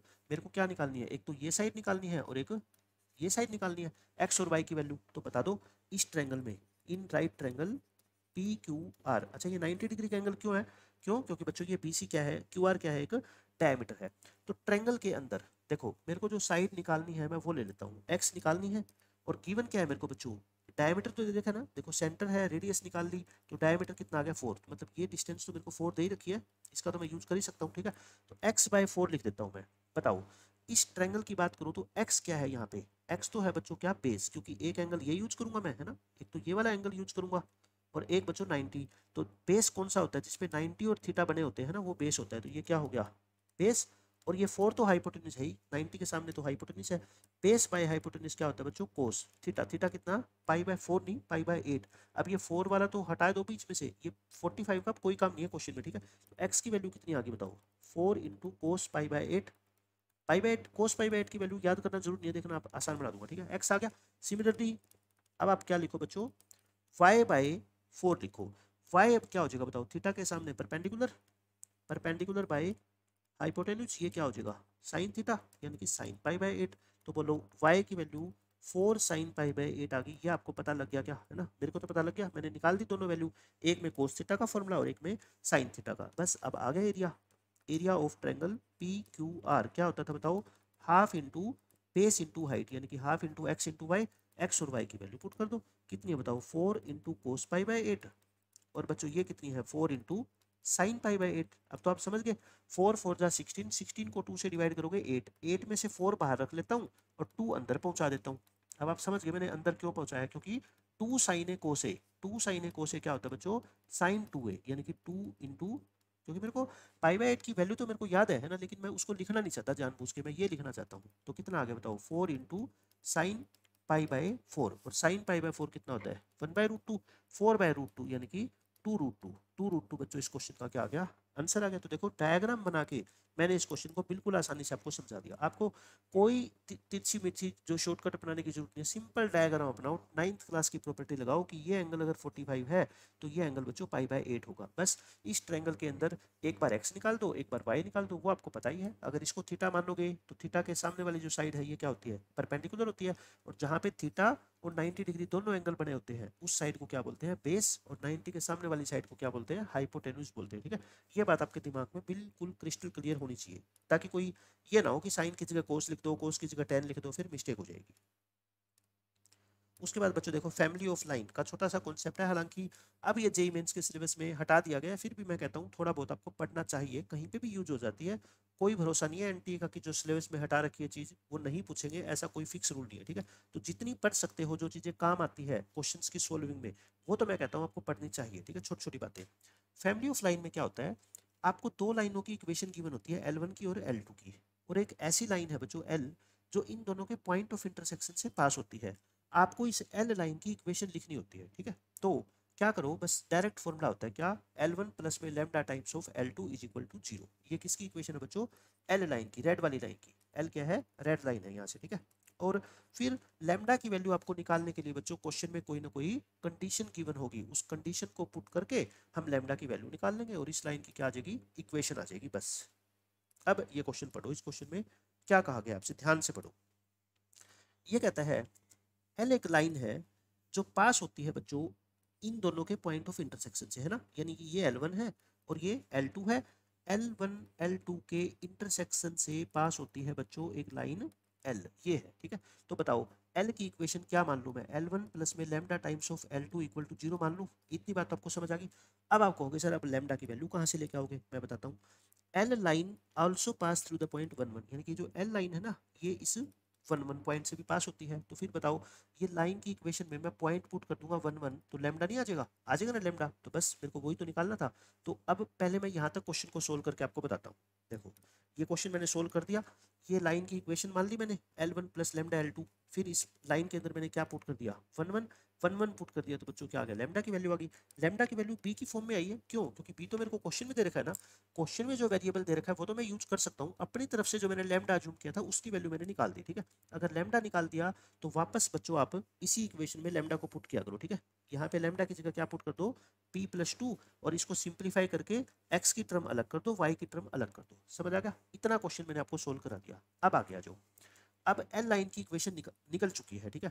अब ये कहता है जो एल लाइन है ना, ये टच करती है सर्कल को। कभी भी बच्चों ऐसा लिखा आ जाए ना कि एक लाइन सर्कल को टच करती है, तो आप हमेशा मेरी बात को ध्यान से सुनो, एक ही कॉन्सेप्ट होता है बस, कि इसकी सेंटर की जो परपेंडिकुलर डिस्टेंस है इस लाइन से, वो किसके इक्वल होती है बच्चों, रेडियस के इक्वल होती है, ठीक है। तो अब देखो नेक्स्ट पेज पे आ जाओ, ये क्या दे रखा है, ये लाइन है ना, ये इस सर्कल को क्या करती है, टच। तो इसकी सेंटर 0 0 है इसका, और रेडियस कितनी है, 4/√17। इसको इक्वल रख दूं, तो 4/√17 को परपेंडिकुलर डिस्टेंस के इक्वल रखना। ये लाइन की इक्वेशन ये रही, देखो इक्वेशन, सेंटर तो 0 0 है तो ये भी 0 हो जाएगा, ये भी 0 हो जाएगा, और -8 इसका मोड, और डिवाइड में क्या लिखोगे बोलो, डिवाइड में एक्स के कोफिशिएंट का होल स्क्वायर और प्लस y के कोफिशिएंट का होल स्क्वायर। इसको 4 - 3 भी लिखो या 3b - 4 लिखो बच्चों, एक ही बात है ना, क्योंकि a का स्क्वायर करो या -a का स्क्वायर करो, बात तो एक ही होती है। तो बस 4/√17 इक्वल टू ये कितना आ गया, 8, और इसको स्क्वायर खोल दो। स्क्वायर खोलोगे ना, मेरे को ये पता है कि ये 3b - 4 3b+4 है, तो वो 2ab - 2ab तो कट जाएंगे, तो बस मैं ऐसे लिख दूं क्या, a² प्लस b², और यही सेम टर्म बच्चों यहाँ से आएगी है ना, 9b² प्लस में 16, बाकी वो कट जाएगा। दोनों तरफ स्क्वायर कर दो, दोनों तरफ स्क्वायर करोगे तो बच्चों कितना आ गया, 1/17, और इक्वल टू 2 का स्क्वायर 4, और ये कितना आ गया, 18b² प्लस 32। बताओ समझ आ गई इतनी बात? 2 को मैं लेके काट दो इसमें से, 9b, यहाँ से मैं किसकी वैल्यू निकालूंगा, अब b की वैल्यू निकालूंगा है ना, तो 9b² प्लस 16 इक्वल टू बच्चों कितना आ गया, 34। तो 9b² आ गया 18, तो b² की वैल्यू कितनी आ गई, 2 आ गई। b² की वैल्यू कितनी आ गई बच्चों, 2, यानी कि b आ गया √2, प्लस माइनस √2 कह लो या √2 कह लो, p² की वैल्यू आ गई, ठीक है। अब आ गया जो लास्ट स्टेप, बस देखो मैं आपको कोई भी चीज बच्चों रटवा नहीं रहा इस चैप्टर में, मैंने एक एक बात आपको बताई कि जब भी ये दे रखा हो कि एक लाइन सर्कल को टच करे, तो बस सर्कल का सेंटर निकाल के उसकी परपेंडिकुलर डिस्टेंस निकाल दो उस लाइन से, और उसको रेडियस के इक्वेट कर दो, वहां से b² आ गया। अब आपको बच्चों इसेंट्रिसिटी निकालनी है इस इलिप्स की। बताओ ये इलिप्स है, इसकी इसेंट्रिसिटी तो कोई बच्चा भी निकाल देगा, x²/5, b² की वैल्यू कितनी बोलो, 2। तो ये तो इलिप्स बन गया स्टैंडर्ड फॉर्म में। इसेंट्रिसिटी का फॉर्मूला क्या होता था, a² - b² अपॉन a होता था ना, यानी कि 5 - 2 अपॉन a 5 नहीं है, √5 है, ठीक है। तो आंसर कितना आएगा बताओ, 3/5 का रूट, ऑप्शन नंबर बी। यानी कि वैसे ही क्वेश्चन को फालतू में घुमा रखा था कि सर्कल को टच करती है एक लाइन, तो मतलब वहां से बी आ गया, बी आ गया तो इसेंट्रिसिटी यहाँ से आई जाएगी। ये तो बेसिक क्वेश्चन बन गया। देखो बच्चों, नेक्स्ट क्वेश्चन के लिए ये कॉन्सेप्ट है कि आपको ये प्रूव करना है कि ये जो लाइन है जो 2 पॉइंट को ज्वाइन करने से बनती है, ये इस सर्कल को टच करती है। बच्चों कभी भी आपको ये प्रूव करना हो या चेक करना हो कि एक लाइन सर्कल को टच करती है नहीं करती, तो आप क्या करते हो, सर्कल के सेंटर की परपेंडिकुलर डिस्टेंस निकाल लो बच्चों उस लाइन से, है ना। अगर वो डिस्टेंस रेडियस के इक्वल आ गई तो बच्चों वो लाइन सर्कल की टेंजेंट होगी, नहीं तो नहीं होगी, है ना। बस यही तो तरीका होता है। तो पहले इस लाइन की इक्वेशन निकाल लेना, ए बी की, है ना, निकाल लोगे। फिर बच्चों ये सेंटर की, इस सर्कल का सेंटर क्या, 5,1, सेंटर की परपेंडिकुलर डिस्टेंस निकाल लो, कहाँ से, इस लाइन से निकाल लोगे, ये आ गई। और फिर रेडियस निकाल लो यहाँ से, देखो रेडियस क्या होता है, इसका रूट होता है ना, 13/2 का रूट, और वही डिस्टेंस आई, वही रेडियस आई, इसका मतलब ठीक है। तो यानी कि ये लाइन इस सर्कल को बच्चों क्या करती है, टच करती है, या इसकी टेंजेंट है, ठीक है, हो गया। अब क्वेश्चन देखो, ये आसान क्वेश्चन है। इसमें आपसे कहा गया है कि let C be a circle passing through the point A and B. C एक सर्कल है जो इन 2 पॉइंट से पास होता है, और ए बी एक डायमीटर नहीं है, मतलब कि कहने का मतलब ये डायमीटर के एंड पॉइंट नहीं है, कोई और वैसी जनरल कोऑर्डिनेट्स है सर्कल के ऊपर। आर क्या है बच्चों, इस सर्कल की रेडियस है, ठीक है। और इसका सेंटर, जो इस सर्कल का बच्चों सेंटर है ना, जिस सर्कल की ये बात हो रही है ना, सी सर्कल की, वो इस सर्कल के ऊपर लाई करता है। कहने का क्या मतलब है, देखो एक बड़ा सर्कल है, ये एक छोटा सर्कल है ना, ये क्या है, एक छोटा सर्कल है, और इस बड़े सर्कल का जो सेंटर है ये इस सर्कल के ऊपर लाई करता है, मतलब ऐसा, मतलब ये जो सेंटर है ना, ये इस सर्कल के ऊपर है, ठीक है। अब ये सर्कल ऐसा है, इसका सेंटर कितना है बच्चों, छोटे वाले सर्कल का आपको 5,1, और रेडियस कितनी है, वही √13/√2। और ये फिर जो पॉइंट होंगे ना बच्चों, अभी मैंने चेक करके बताया था ना कि ये पक्का जब भी क्वेश्चन में, पेपर में ऐसा क्वेश्चन आएगा ना, तो हमेशा एग्जामिनर यही सोच रख के देगा कि ये जो पॉइंट है ना, 2, -1 और 3,4 इनसे बनने वाली जो कोड है बच्चों, ये इस छोटे सर्कल को क्या करेगी, टच करेगी, क्योंकि टच करेगी तभी हम कोई कॉन्सेप्ट लगा पाएंगे, अदरवाइज नहीं लगा पाएंगे। ठीक है, तो मैंने ये अभी चेक करके बताया था ना आपको, पेपर के अंदर अगर आ गया तो आप चेक कर लो चाहे ना कर लो, ये हमेशा टच करे ही करेगी। और आपको क्या निकालनी है बच्चों, आर स्क्वायर निकालनी है, बिल्कुल आसानी से मैं आपको निकाल के दिखा दूंगा। देखो चलते हैं नेक्स्ट पेज पे, ये मैंने डायग्राम बना दिया। अच्छा अब आप मेरे को ये बताओ, ये इसका सेंटर था बड़े वाले सर्कल का, तो इसकी रेडियस बोलो यही होगी क्या, भाई यही तो रेडियस होती है कि सेंटर को किसी भी एंड पॉइंट से ज्वाइन कर दो, वो क्या कहलाती है, रेडियस कहलाती है। अच्छा अब देखना, मैं इस सेंटर से परपेंडिकुलर डाल रहा हूँ कोड के ऊपर, है ना, सेंटर से कोड के ऊपर परपेंडिकुलर डाल रहा हूँ मैं। अच्छा ये बता दो इस सर्कल की रेडियस कितनी है, छोटे वाले सर्कल की बात कर रहा हूँ ना, ग्रीन सर्कल की, है ना, ये रेडियस होगी, ये क्या होगी बच्चों, रेडियस। तो डायमीटर कितना होगा इसका बताओ, डायमीटर, डायमीटर का मतलब मैं किसकी बात कर रहा हूँ बच्चों, ये ओ और ये मान लो एम, ओ से लेके एम की, है ना, डबल हो जाएगा। डायमीटर क्या होता है, रेडियस का डबल होता है, तो ये कितना आ जाएगा, √26 आ गया, है ना, डायमीटर कितना आ गया, √26। अब आप बताओ, ये 10th क्लास का क्वेश्चन बन गया, अगर आप ए एम की डिस्टेंस निकाल लो, ये ए एम की, है ना, तो ये तो आपको ओ एम तो दे ही रखी है, तो पाइथागोरस थ्योरम से बच्चों क्या निकल जाएगी, आर निकल जाएगी ना। अब ए एम क्या है, एम मिड पॉइंट होता है ना, क्योंकि सेंटर से अगर कोड पे परपेंडिकुलर डाला जाता है तो बच्चों को कोड को बाइसेक्ट करता है। तो आप ये बताओ, ए बी की लेंथ नहीं निकाल सकते आप डिस्टेंस फॉर्मूला से, निकाल लोगे ना, डिस्टेंस फॉर्मूला से क्या आएगी, 3 और 2 का गैप 1, और ये कितना 25, यानी कि √26 आ गई। अगर ए बी 26 है तो बच्चों √26 है, तो ये इसका क्या हो जाएगा, हाफ हो जाएगा।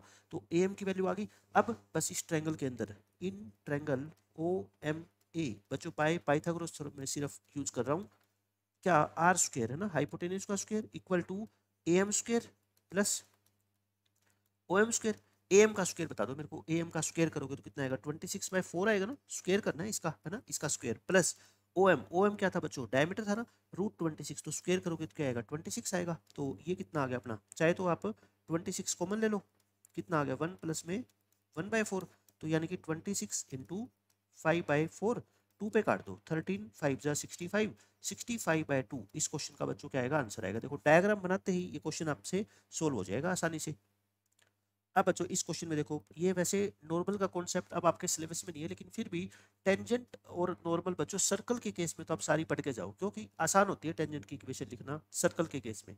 और नॉर्मल की तो एक खास बात होती है सर्कल में, क्या, ये सर्कल के सेंटर से पास होती है ना, नॉर्मल होती क्या है भाई, ये टेंजेंट है ना, ये पॉइंट ऑफ कॉन्टैक्ट है, तो पॉइंट ऑफ कॉन्टैक्ट के ऊपर जो परपेंडिकुलर होती है वही तो क्या होती है, नॉर्मल होती है। और आपको पता है अगर ये एंगल 90 डिग्री है तो बच्चों फिर ये ग्रीन वाली लाइन तो सेंटर से ही पास होगी, क्यों, क्योंकि रेडियस ही बच्चों पॉइंट ऑफ कॉन्टैक्ट के ऊपर टेंजेंट के साथ 90 डिग्री का एंगल बना सकती है, और कोई नहीं बना सकती। जैसे देखो ये एक टेंजेंट है ना, अगर मैं आपको कहूँ कि रेडियस नहीं, ये वाली लाइन क्या इसके साथ 90 डिग्री बना सकती है, नहीं बना सकती ना, तो ये रेडियस होगी ना, तभी 90 डिग्री एंगल होगा। तो यानी कि अगर ये नॉर्मल है 90 का एंगल बना रही है, तो इसका मतलब ये सेंटर से पक्का पास होगी। ठीक है, अगर एक नहीं बल्कि दो नॉर्मल पास होती है तो उनका पॉइंट ऑफ इंटरसेक्शन क्या होगा, सेंटर होगा। यानी कि कभी भी आपको पेपर में दो नॉर्मल की इक्वेशन दे रखी हो तो सर्कल का सेंटर कैसे निकालोगे, उन दोनों नॉर्मल को आपस में सोल्व कर लेना 10th क्लास के मेथड से। ठीक है, ये बिल्कुल छोटा सा कॉन्सेप्ट है। अब ये क्वेश्चन सिर्फ और सिर्फ बच्चों आपको कैलकुलेशन से डराने के लिए ये क्वेश्चन दिया गया है, और एग्जामिनर का कोई टारगेट नहीं है। देखना ये √11 लिख दिया, कहीं √7 लिख दिया, कहीं √77 लिख दिया, आप खुद बताओ ये जो चीज़ें लिखी जाती है तो ये आपकी कैलकुलेशन को बढ़ाने के लिए लिखी जाती है, और तो इसका कोई तुक नहीं है। √11 की जगह वो 2 लिख सकता था, √7 की जगह वो 5 लिख सकता था, ठीक है, ताकि बच्चे की कैलकुलेशन आसान हो जाती। लेकिन यहाँ पे तो जेई मेंस में आपके कॉन्सेप्ट के साथ साथ आपकी कैलकुलेशन भी चेक करने की कोशिश की जा रही है। ठीक है ना, तो इसमें हम कुछ नहीं कर सकते, हमारे को करनी पड़ेगी। क्या कहता है बच्चों, क्वेश्चन में कुछ नहीं है, क्वेश्चन बिल्कुल आसान, आप खुद देखो, ये लाइन और ये लाइन, दोनों लाइन बच्चों क्या है, सर्कल की नॉर्मल है। तो आप मेरे को ये बताओ, इस सर्कल की नॉर्मल है तो क्या इसका सेंटर नहीं निकल जाएगा, सेंटर कैसे निकलेगा, इन दोनों का पॉइंट ऑफ इंटरसेक्शन, और उस सेंटर को क्या नाम दे रखा है, एच के, तो यहाँ से बताओ एच और के की वैल्यू निकल जाएगी, निकल गई, ठीक है। और ये जो लाइन है ये बच्चों सर्कल की टेंजेंट है। तो एक बात बताओ, एक लाइन अगर सर्कल की टेंजेंट है तो मैंने आपको क्या बताया था, अगर मेरे को रेडियस निकालनी हो तो इसका जो सेंटर आएगा ये वाला, है ना, पॉइंट ऑफ इंटरसेक्शन से इस लाइन की मैं परपेंडिकुलर डिस्टेंस निकाल लूंगा इस लाइन से, ये डी लाइन है ना, तो वो क्या आ जाएगी, रेडियस। सर्कल का सेंटर भी आ गया, रेडियस भी आ गई, आपको इसकी वैल्यू निकालनी है। देखो सेंटर एच के था तो 5h माइनस 8k का whole square plus 5r square. आप ये बताओ क्वेश्चन में तो कोई नई बात नहीं है ना। अगर मैं 11th क्लास के बच्चे को ये क्वेश्चन देता तो मैं क्या करता, बस यहाँ √11 √7 की जगह छोटी छोटी वैल्यू यूज करके दे देता। ठीक है, तो अब ये क्वेश्चन देखो मैंने सोल्व कर दिया, बिल्कुल आसान है। ऑन सोल्विंग सोल्व कर लेना बच्चों, एक्स की वैल्यू ये आएगी, वाई की वैल्यू ये आएगी, है ना। टाइम वेस्ट करने का कोई फायदा नहीं है। सेंटर आ गया। अच्छा सेंटर पे मत रुको, आपको क्या चाहिए, देखो 5h माइनस 8k चाहिए, है ना। तो ये h की वैल्यू आ गई, ये k की वैल्यू आ गई, आप 5 से मल्टीप्लाई करो, ये आ गया। इसको 8 से मल्टीप्लाई कर दो और दोनों को आपस में सब्ट्रैक्ट करो। सब्ट्रैक्ट करोगे ना, बहुत अच्छी बात होगी, ये 40 √7/3 कट जाएगा, -8 √11 बचेगा। और इसका भी क्या निकाल लो, स्क्वायर निकाल लो, क्योंकि आपको तो क्या चाहिए, स्क्वायर। बाद में तो वैल्यू इजी आएगी, लेकिन कैलकुलेशन थोड़ी सी इसमें क्या है बच्चों, करनी आपको पड़ेगी। 64 इंटू में 11 कितना होता है बच्चों, 64 640 प्लस ये 704 आ जाएगा, है ना। ये 704 आ गई। अब ऐसे ही बच्चों क्या निकाल लेना, रेडियस। ये सेंटर आ गया, सेंटर की परपेंडिकुलर डिस्टेंस निकाल लेना इस लाइन से, वो क्या कहलाएगी, रेडियस। तो r² आपको क्या चाहिए, 5r²। दोनों वैल्यू मैंने निकाल दी, इन दोनों को बच्चों ऐड करोगे आपका आंसर आ जाएगा। ठीक है, क्वेश्चन आसान था, बस कैलकुलेशन है इस क्वेश्चन में और कुछ भी नहीं है। ऐसे बच्चों सेम ये क्वेश्चन है, क्वेश्चन इजी है, कैलकुलेशन है इसके अंदर भी। टेंजेंट ड्रॉ की गई है बच्चों इस पॉइंट पे और इस पॉइंट पे ऑन द सर्कल दिस। देखो ऐसा आपको कह रखा है कि दो टेंजेंट ड्रॉ की गई है इस सर्कल के ऊपर, एक पॉइंट ओ के ऊपर है और एक पॉइंट पी के ऊपर है। ठीक है, और ये कोई पॉइंट है बच्चों, ये कोई पॉइंट है मान लो क्यू, क्यू पे इंटरसेक्ट करती है टेंजेंट, और आपको इस ट्रायंगल का एरिया निकालना है ना। अब जैसे ही ये डायग्राम दिख के आपकी आंखों में चमक आ जाती है कि सर आपने शॉर्टकट बता रखा है इसका एरिया निकालने का, क्या होता है, एरिया ऑफ ट्रायंगल बच्चों r × L³/r² प्लस L² होता है ना। लेकिन ये शॉर्टकट पता है कब काम आएगा, जब ये कोऑर्डिनेट आपको गिवन हो बच्चों। ये कोऑर्डिनेट गिवन होगा तभी तो आप टेंजेंट की लेंथ निकालोगे ना, टेंजेंट की लेंथ अदरवाइज कैसे निकालोगे, समझ रहे हो आप मेरी बात। तो अगर ये कोऑर्डिनेट दे नहीं रखा, देखो अब की बार ये दोनों कोऑर्डिनेट दे रखे हैं, एक आप बात बताओ, अगर मैं क्यू के कोऑर्डिनेट ही निकाल लूं तो फिर तो मेरे को ये शॉर्टकट यूज करने की क्या जरूरत है। फिर तो तीनों कोऑर्डिनेट ही आ गए, ए के पॉइंट भी आ गए, पी के दे रखे हैं और क्यू के मैं निकाल लूंगा। ठीक है, तो मेरा आंसर ही आ जाएगा। क्यू क्या है बताओ, क्यू, क्यू बच्चों इन दोनों टेंजेंट का क्या है, पॉइंट ऑफ इंटरसेक्शन। और आप बताओ इस पॉइंट के ऊपर टेंजेंट की इक्वेशन कैसे लिखते हैं, t = 0। इस पॉइंट के ऊपर टेंजेंट की इक्वेशन कैसे लिखते हैं, t = 0। इन दोनों इक्वेशन को आपस में सोल्व कर लेंगे, क्या आ जाएगा, क्यू। क्यू आ गया तो बच्चों डिटर्मिनेंट मेथड से हम इस ट्रायंगल का क्या निकाल देंगे, एरिया निकाल देंगे। समझ गए, बस मैंने वही लिखा है, देखो सारी सोल्विंग मैंने आपको करके दिखा दी। आपको क्या लिखनी पड़ेगी, टेंजेंट की इक्वेशन लिखनी पड़ेगी, फिर उनका पॉइंट ऑफ इंटरसेक्शन क्या होगा बच्चों, क्यू। 0 0 पे क्या होती है टेंजेंट की इक्वेशन, पता है ना आपको, t = 0 लिख दी मैंने, ये लिख दी और ये लिख दी। अब देखो जो ये इक्वेशन है ना सेकंड वाली, ये लेंथी है, इसको सोल्व करने की जरूरत नहीं है, सिर्फ आप वही कॉन्सेप्ट लगाओ, x² को x × x1, y² को y × y1 वाला, है ना। सोल्व मत करना, क्योंकि अपने को तो पॉइंट ऑफ इंटरसेक्शन चाहिए ना। तो बस यहीं पे आप x की जगह क्या पुट कर दो, -2y यहाँ पे, है ना। कैलकुलेशन मत करो आगे, बस x की जगह -2y पुट कर दो और वहां से क्या निकाल लो, y निकाल लो। ठीक है, y निकल गया, y निकल गया तो बच्चों x भी निकल गया, पॉइंट आ गया। पॉइंट आ गया तो बस मेरे पास ये ट्रायंगल के तीनों कोऑर्डिनेट आ गए। डिटरमिनेंट मेथड से बच्चों इसका क्या निकाल देना, एरिया निकाल देना। मैंने बिल्कुल इजी तरीके से एक एक स्टेप आपको कैलकुलेट करके बताया है, ताकि आप खुद जब करोगे कहीं अगर मान लो आप स्टक हो जाओगे तो एटलीस्ट आप यहाँ से हेल्प ले सको कि कहाँ आपकी कैलकुलेशन में मिस्टेक हुई है। ठीक है, अब बच्चों ये कॉन्सेप्ट आपको पता ही है कि एक पॉइंट की पोजीशन सर्कल की रिस्पेक्ट में क्या क्या हो सकती है। एक पॉइंट सर्कल के अंदर भी हो सकता है, बाउंड्री पे भी हो सकता है और इसके बाहर भी हो सकता है। कैसे चेक करते हैं, उस पॉइंट को सर्कल की इक्वेशन में पुट करते हैं, उसका नाम क्या होता है बच्चों, S1 होता है ना, S1 नाम दे देते हैं। अगर ये S1 0 आ गया तो पॉइंट सर्कल के ऊपर है, 0 से बड़ा आ गया तो सर्कल से बाहर, और 0 से छोटा आ गया तो बच्चों सर्कल के अंदर। और आपको पता है यही सेम कॉन्सेप्ट यूज होता है पैराबोला और इलिप्स के लिए, बट हाइपरबोला के लिए क्या हो जाता है उल्टा। वहां पे अगर S1 की वैल्यू 0 से बड़ी आ गई तो पॉइंट क्या होता है, हाइपरबोला के अंदर, और अगर S1 की वैल्यू 0 से छोटी आ गई तो क्या होता है, बाहर। बट सर्कल, पैराबोला, इलिप्स तीनों के लिए बच्चों ये एक ही कंडीशन है। ठीक है, हाइपरबोला में ये ग्रेटर देन और लेस देन वाली कंडीशन रिवर्स हो जाती है। अगर मैं आपसे कहूं कि कहीं क्वेश्चन में ये गिवन है कि एक पॉइंट P या तो सर्कल के ऊपर है या सर्कल के अंदर है, तो फिर S1 की वैल्यू क्या होगी, या तो 0 होगी या 0 से छोटी। जैसे एक बात बताओ, क्वाड्रेटिक इक्वेशन में मैं अगर आपसे कहूं कि रियल रूट्स है, तो रियल रूट्स के लिए आप क्या d को सिर्फ ग्रेटर देन जीरो पुट करते हो? नहीं, क्योंकि बच्चों इक्वल रूट्स हो गए तब भी तो वो रियल ही होते हैं ना, और इक्वल ना हुए तब भी वो रियल होते हैं। तो यानी कि रियल रूट्स के लिए बच्चों सिर्फ डी को ग्रेटर देन जीरो नहीं, greater than equal to zero put करते हैं। ऐसे ही एक पॉइंट सर्कल के ऊपर है या उसके अंदर है तो क्या पुट करोगे आप? S1 की वैल्यू को less than equal to zero put करोगे। अब ये क्वेश्चन देखो क्या है। अब एक छोटा सा कॉन्सेप्ट आपको और बता देता हूँ, छोटी छोटी बातें मैं आपको पहले बता के चल रहा हूँ, ठीक है, ताकि क्वेश्चन में आपको परेशानी ना आए। अगर मैं कहूँ कि एक सर्कल फोर्थ क्वाड्रेंट के अंदर लाई करता है, ये है फोर्थ क्वाड्रेंट, मैंने आपको दिखा रखा है ना, तो इससे एक तो बात आप क्या निकालोगे कि सर्कल का जो सेंटर होगा, सर्कल का जो बच्चों सेंटर होगा उसका एक्स कोऑर्डिनेट तो क्या होगा? पॉजिटिव, और वाई कोऑर्डिनेट क्या होगा बच्चों? नेगेटिव। समझ गए ना? क्यों? फोर्थ क्वाड्रेंट में कोई भी जो पॉइंट होता है उसका एक्स और वाई कोऑर्डिनेट के साइन तो आपको पता ही है। एक बच्चों ये बताओ, इस सर्कल की रेडियस ये है ना, अगर मैं बात करूं कि ये रेडियस जो है इस AC से क्या होगी? छोटी होगी कि इक्वल होगी? छोटी होगी। भाई रेडियस तो सिर्फ इतनी है ना, और AC यहाँ से लेके यहाँ तक की डिस्टेंस है। तो ये सारी बातें आपको पता होनी चाहिए पहले ही, ताकि क्वेश्चन जब आप सोल्व करोगे ना, आपके दिमाग में डायग्राम बन जाए कि हाँ ऐसा डायग्राम था इस क्वेश्चन का। अब देखो ये क्वेश्चन आपको कितना आसान लगेगा।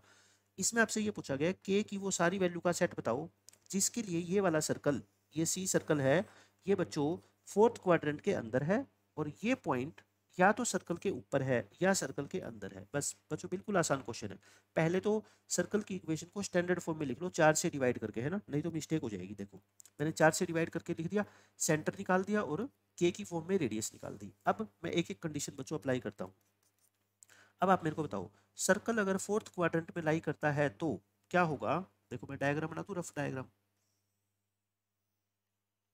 ये ऐसा कोई डायग्राम है ना, ये एक्स एक्सिस है, और ये सर्कल का क्या है बच्चों? सेंटर। सेंटर कितना है बोलो? 3/2 कोमा -1 है ना ये, और ये क्या है? इसकी रेडियस है √13 - k/4। मैंने सब कुछ लिख दिया। अब एक एक कंडीशन आप मेरे को बताते जाओ। देखो फोर्थ क्वाड्रेंट में लाई करता है तो सेंटर का वाई कोऑर्डिनेट बच्चों नेगेटिव है, ये तो मेरे को देखने की जरूरत नहीं है, तो पहले ही दे रखा है, ठीक है, छोड़ो उस चीज को तो हम यूज नहीं कर सकते।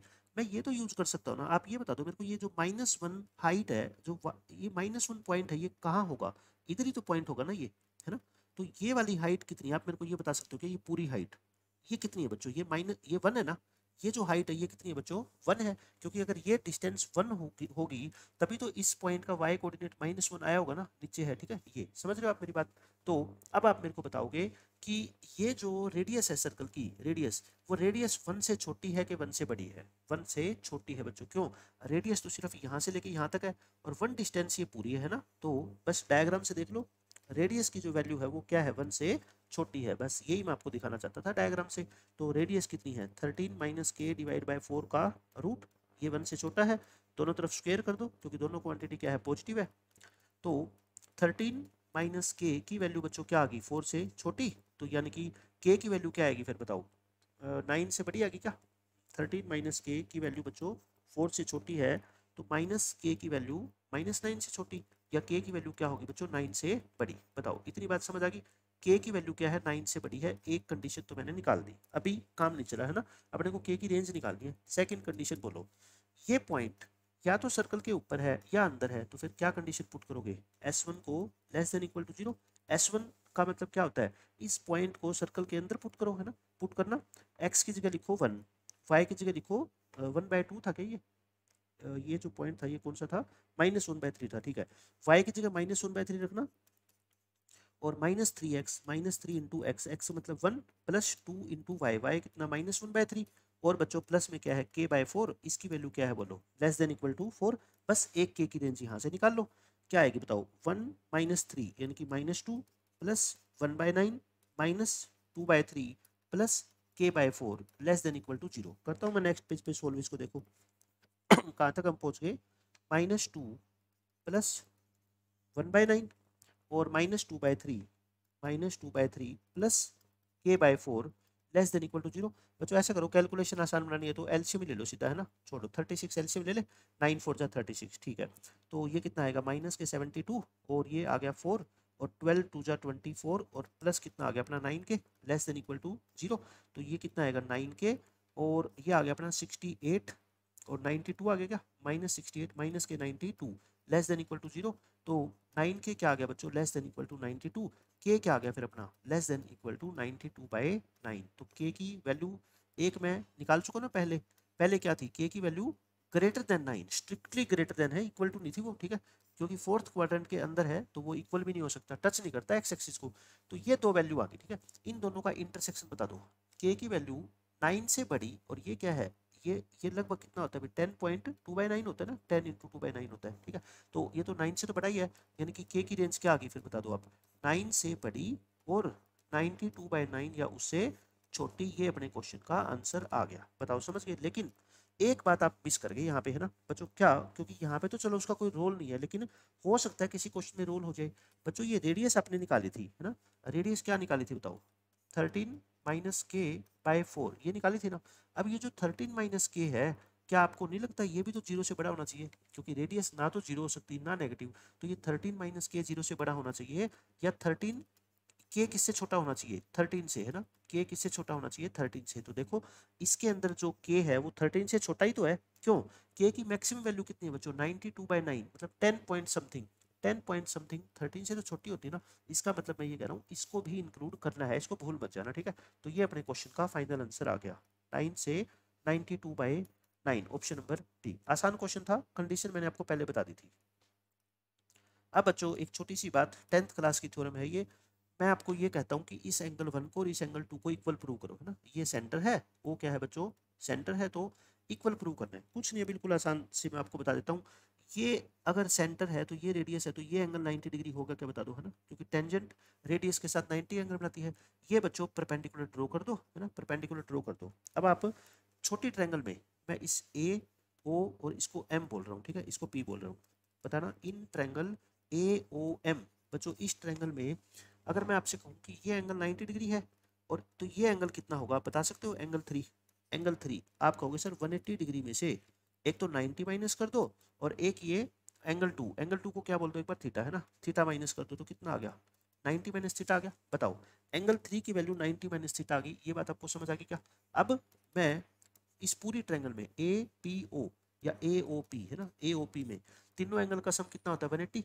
बच्चों ये एंगल कितना है बोलो, 90, है ना, और ये एंगल कितना है इसका, एंगल 1, और ये एंगल देखो, और तीसरा एंगल कौन सा बच गया, एंगल 3 बच गया ना। इन तीनों एंगल का सम कितना होता है, 180। तो एंगल 1 निकालना है ना अपने को, तो 90 प्लस एंगल 1, 3 कितना निकाला था बच्चों अभी हमने, 90 माइनस थीटा, ये 180 से 180 कट गया, तो angle 1 minus theta equal to 0। तो एंगल 1 किसके इक्वल आ गया, थीटा आ गया ना, और एंगल 1 भी थीटा और एंगल 2 को भी हमने क्या माना था, थीटा। इसका मतलब एंगल 1 और एंगल 2 क्या है, ये सेम है। ये बात आपको पता होनी चाहिए ज्योमेट्री में, ज्योमेट्री की छोटी छोटी बातें देखो हमेशा आपके दिमाग में चलती रहनी चाहिए। अब इस क्वेश्चन में बच्चों क्या कहा गया, देखो ए बी एक कोड है एक सर्कल की जिसकी लेंथ है 12, यानी कि ए बी की लेंथ कितनी है 12, और सर्कल ये है, ठीक है। If tangents drawn to the circle at point A and B, अब देखो ये एक सर्कल है ऐसे, ये बच्चों क्या है, एक ए बी एक कोड है, ए बी क्या है, एक कोड है जिसकी लेंथ कितनी है 12। अब कहता है ए और बी पे टेंजेंट ड्रॉ करो, मतलब कि ऐसे एक टेंजेंट ए पे और एक टेंजेंट मान लो बच्चों क्या, बी पे। डायग्राम पे मत जाना आप, इसको लो मैं हटा देता हूँ। एक टेंजेंट ए पे और एक टेंजेंट बच्चों बी पे ड्रॉ करो, ये हमने टेंजेंट ड्रॉ कर ली, ये इंटरसेक्ट करती है कहीं जाके एट पॉइंट बी, कर दी, बी पॉइंट पे इंटरसेक्ट आपको निकालनी है। Then 5 times the distance of point P from the कोड ए बी, यानी कि ए बी कोड से, इस कोड से इस पी पॉइंट की कहता है परपेंडिकुलर डिस्टेंस निकालो पहले तो, और फिर उसका 5 से मल्टीप्लाई करो। आप समझ गए। अब आप कहोगे सर एक तो पी पॉइंट के कोऑर्डिनेट पता कर लो और एक ए बी की इक्वेशन पता कर लो, तो पॉइंट की परपेंडिकुलर डिस्टेंस निकाल देना कोड से और उसका 5 गुना कर देना। लेकिन एक बात बताओ बच्चों, कोड की इक्वेशन कैसे निकालोगे, कोड की इक्वेशन कैसे निकालोगे, कुछ मेरे पास तो इन्फॉर्मेशन नहीं है। पी पॉइंट के कोऑर्डिनेट कैसे निकालोगे, आप मेरी बात समझ रहे हो ना, तो मेरे पास ए के कोऑर्डिनेट ना मेरे पास बी के कोऑर्डिनेट, तो यानी कि जो मेथड हम सोच रहे हैं, जो जेई के हिसाब से जो सर्कल की इक्वेशन टेंजेंट की इक्वेशन वगैरह लिख के, वो मेथड यहाँ पे काम नहीं आएगी। यहाँ पे काम कौन सा आएगा, 10th क्लास की अप्रोच कि डिस्टेंस वगैरह निकाल के हम इसको निकालेंगे, ठीक है। क्योंकि टेंजेंट वगैरह की इक्वेशन तो हम लिख ही नहीं सकते, मेरे को कुछ भी नहीं दे रखा इस क्वेश्चन में, कोई पॉइंट नहीं दे रखा, बस इस कोड की लेंथ दे रखी है बच्चों, है ना। लेंथ के भरोसे अगर मैं चलूंगा तो 2 पेज भर जाएंगे, फिर भी हो सकता है सॉल्यूशन ना आए, तो वो मेथड आप मत यूज करना। अब आप छोटी छोटी बातें देखो, मैं आपको बताता हुआ चलता हूँ। ये सेंटर है मान लो ओ, सेंटर कितना है इसका 2, -1, और ये रेडियस है बच्चों कितनी 13/2। मैं डायग्राम में बना के आपको दिखा देता हूँ, अभी आपको समझ आ जाएगा सब कुछ, देखना। ये बच्चों रेडियस है कितनी 13/2, रेडियस को प्लॉट कर देते हैं हम 13/2, इसको हटा के इसको सही बना देता हूँ मैं। ये लो, ये रेडियस होगी, ये ज्वाइन कर लो, ये एक एंगल है थीटा, एक एंगल मान लो इसको थीटा। अब देखना मैं क्या करना चाह रहा हूँ, मुझे क्या चाहिए आप ये बताओ। मेरे को चाहिए P से लेके M डिस्टेंस, है ना, मेरे को P से लेके M डिस्टेंस चाहिए, और उसका 5 गुना तो मैं कर ही दूंगा, एक बार PM तो आए, PM आ गई बच्चों, फिर तो उसके बाद तो हम कुछ भी कर देंगे ना। ये PM मेरे को चाहिए। आप कहोगे सर सीधी PM आप नहीं निकाल सकते, आप ऐसा करो ना, P से लेके O निकाल लो। पहले मैं क्या निकालूंगा, PM निकालूंगा। PM को कैसे निकालूंगा, OP निकाल के और उसमें से OM माइनस कर दूंगा। बोलो ऐसे तो चलेगा ना, OP में से OM माइनस कर दूं तो अपना PM आ जाएगा। ठीक है, इतनी बात मैंने आपकी मान ली। अच्छा, क्वेश्चन में एक बात और दे रखी थी कि जो AB कोड है ना, इसकी लेंथ कितनी है, 12 है। तो अगर ये पूरी लेंथ 12 है तो बच्चों ये 6 और ये 6 लिख दूं क्या, समझ गए, क्योंकि सेंटर से अगर आप परपेंडिकुलर डालोगे कोड के ऊपर तो वो कोड को बाइसेक्ट करता है। ठीक है, ये हो गया। उसके बाद बच्चों क्या करें, ये OM तो डिस्टेंस निकली हुई है ना, मेरे को क्या चाहिए, एक तो OP चाहिए बच्चों और एक OM चाहिए। मैं कहता हूँ OM तो निकली हुई है, क्यों, क्योंकि ये ट्रायंगल राइट ट्रायंगल नहीं है क्या, इन ट्रायंगल AMO। बताओ दो साइड आपको दे रखे हैं 6 और 13/2, तो क्या तीसरी साइड नहीं निकाल सकते आप, OM का स्क्वायर, OM का स्क्वायर बच्चों पाइथागोरस थ्योरम से 90 ये है, तो 90 के सामने ये हाइपोटेन्यूज होगा, यानी कि 13/2 का होल स्क्वायर और -6 का स्क्वायर, तो कितना आ गया बताओ, 169/4 -36, ये आ गया 25/4। तो OM कितना आ गया बताओ, OM बच्चों 5/2 आ गया। इतनी बात आप समझ आ गई क्या, OM की वैल्यू आ गई बच्चों कितनी, 5/2। यानी कि अब मेरा टारगेट सिर्फ क्या रह गया, OP निकालना। ध्यान से सुनते जाना, आपको सब कुछ समझ आएगा। OP निकालना है, OP के लिए बच्चों मैं पूरी बड़ी ट्रायंगल यूज कर लूं, इन ट्रायंगल APO, क्योंकि ये तो OP तो जो साइड है बच्चों पूरी बड़ी ट्रायंगल की तो है। बताओ इसकी साइड नहीं है, ये देख लो इसकी साइड है ना। अब आप मेरे को बता दो, बड़ी ट्रायंगल के अंदर मेरे को एक साइड तो दे रखी है ये, है ना, और एक मेरे को एंगल दे रखा है थीटा, मान लो थीटा ही मान लेता हूँ। तो फिर ये PM नहीं निकाल सकता, OP नहीं निकाल सकता, OP अपॉन जो मेरे को गिवन है AO। अच्छा OP क्या है बता दो आप मेरे को, ये 90 का एंगल होता है, तो 90 के सामने क्या हो गया फिर, हाइपोटेन्यूज। और AO क्या है बताओ, थीटा अगर ये है तो थीटा के सामने वाली साइड को क्या बोलेंगे, परपेंडिकुलर। तो हाइपोटेन्यूज बाय परपेंडिकुलर बच्चों क्या होता है, कोसिकन थीटा या साइन थीटा बोल दूं मैं। साइन थीटा क्या हो जाएगा फिर बताओ, AO upon OP, AO upon OP। और AO कितनी है बोलो बच्चों, 5/AO कितनी है, सॉरी 13/2 है ना, AO कितनी है 13/2, और इनटू क्या आ गया, OP। तो मतलब कि मैं ऐसा करूं, क्रॉस मल्टीप्लाई कर दूं, 2 into OP into sine theta is equal to 13। मुझे तो OP चाहिए ना, OP क्या आएगी फिर बताओ, 13/2 साइन थीटा आ गई क्या, OP चाहिए मेरे को बच्चों, OP की वैल्यू क्या आ गई, 13/2 साइन थीटा आ गई। मैं आपको रटवा नहीं रहा, मैं कहता हूँ पहले OP निकालो, तभी OP निकालोगे तभी तो आपको पता लगेगा ना कि अब OP निकालने के लिए हमारे को साइन थीटा की जरूरत है। अब क्या निकालेंगे बच्चों, इन ट्रायंगल, वही छोटी वाली ट्रायंगल में आ जाओ, इन ट्रायंगल AMO। बताओ इसमें साइन थीटा नहीं निकाल सकते, अगर ये बच्चों थीटा है तो इसके सामने वाली साइड क्या होती है, परपेंडिकुलर, यानी कि परपेंडिकुलर डिवाइड बाय हाइपोटेन्यूज, यानी कि 13/2। और OM अभी निकाली थी आपने कितनी, 5/2 को बच्चों 13/2 से डिवाइड करो तो कितनी आ गई, 5/13। देखो कितनी आसानी से मैंने आपको सोल्व करके बता दिया।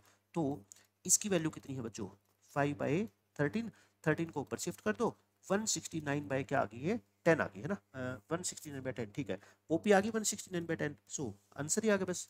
मेरे को तो OM चाहिए थी, OM क्या थी बताओ, OP में से PM माइनस कर दूं, यही थी ना, OP में से MO, OP में से MO माइनस कर दो, OM माइनस कर दो, यानी कि ये लो दोनों डिस्टेंस मैंने निकाल के दिखा दी, ये है 169/10 और वो छोटी वाली कितनी थी 5/2, 10 एलसीएम ले लो, कितना आ गया 169 माइनस 25, यानी कि 144/10, या कह दो 72/5। लेकिन अपने को OM नहीं, 5 टाइम्स ऑफ OM चाहिए ना, 5 टाइम्स ऑफ OM कितना आ गया बच्चों 72, और ये इस क्वेश्चन का आंसर है। तो बताओ आपको एक भी स्टेप आई थिंक ऐसा नहीं होगा कि आपको समझ नहीं आया या फिर आपको ये लगा हो कि मैंने ऐसा क्यों किया। मैंने सब कुछ जो किया लॉजिकल किया, मेरे को यहाँ से साइन थीटा चाहिए था तो मैंने साइन थीटा इस छोटी ट्रायंगल से निकाल दिया। क्यों, क्योंकि बच्चों छोटी ट्रायंगल की तीनों साइड मेरे को पता है और एंगल भी थीटा है, तो इसका मतलब मैं साइन थीटा निकाल सकता हूँ।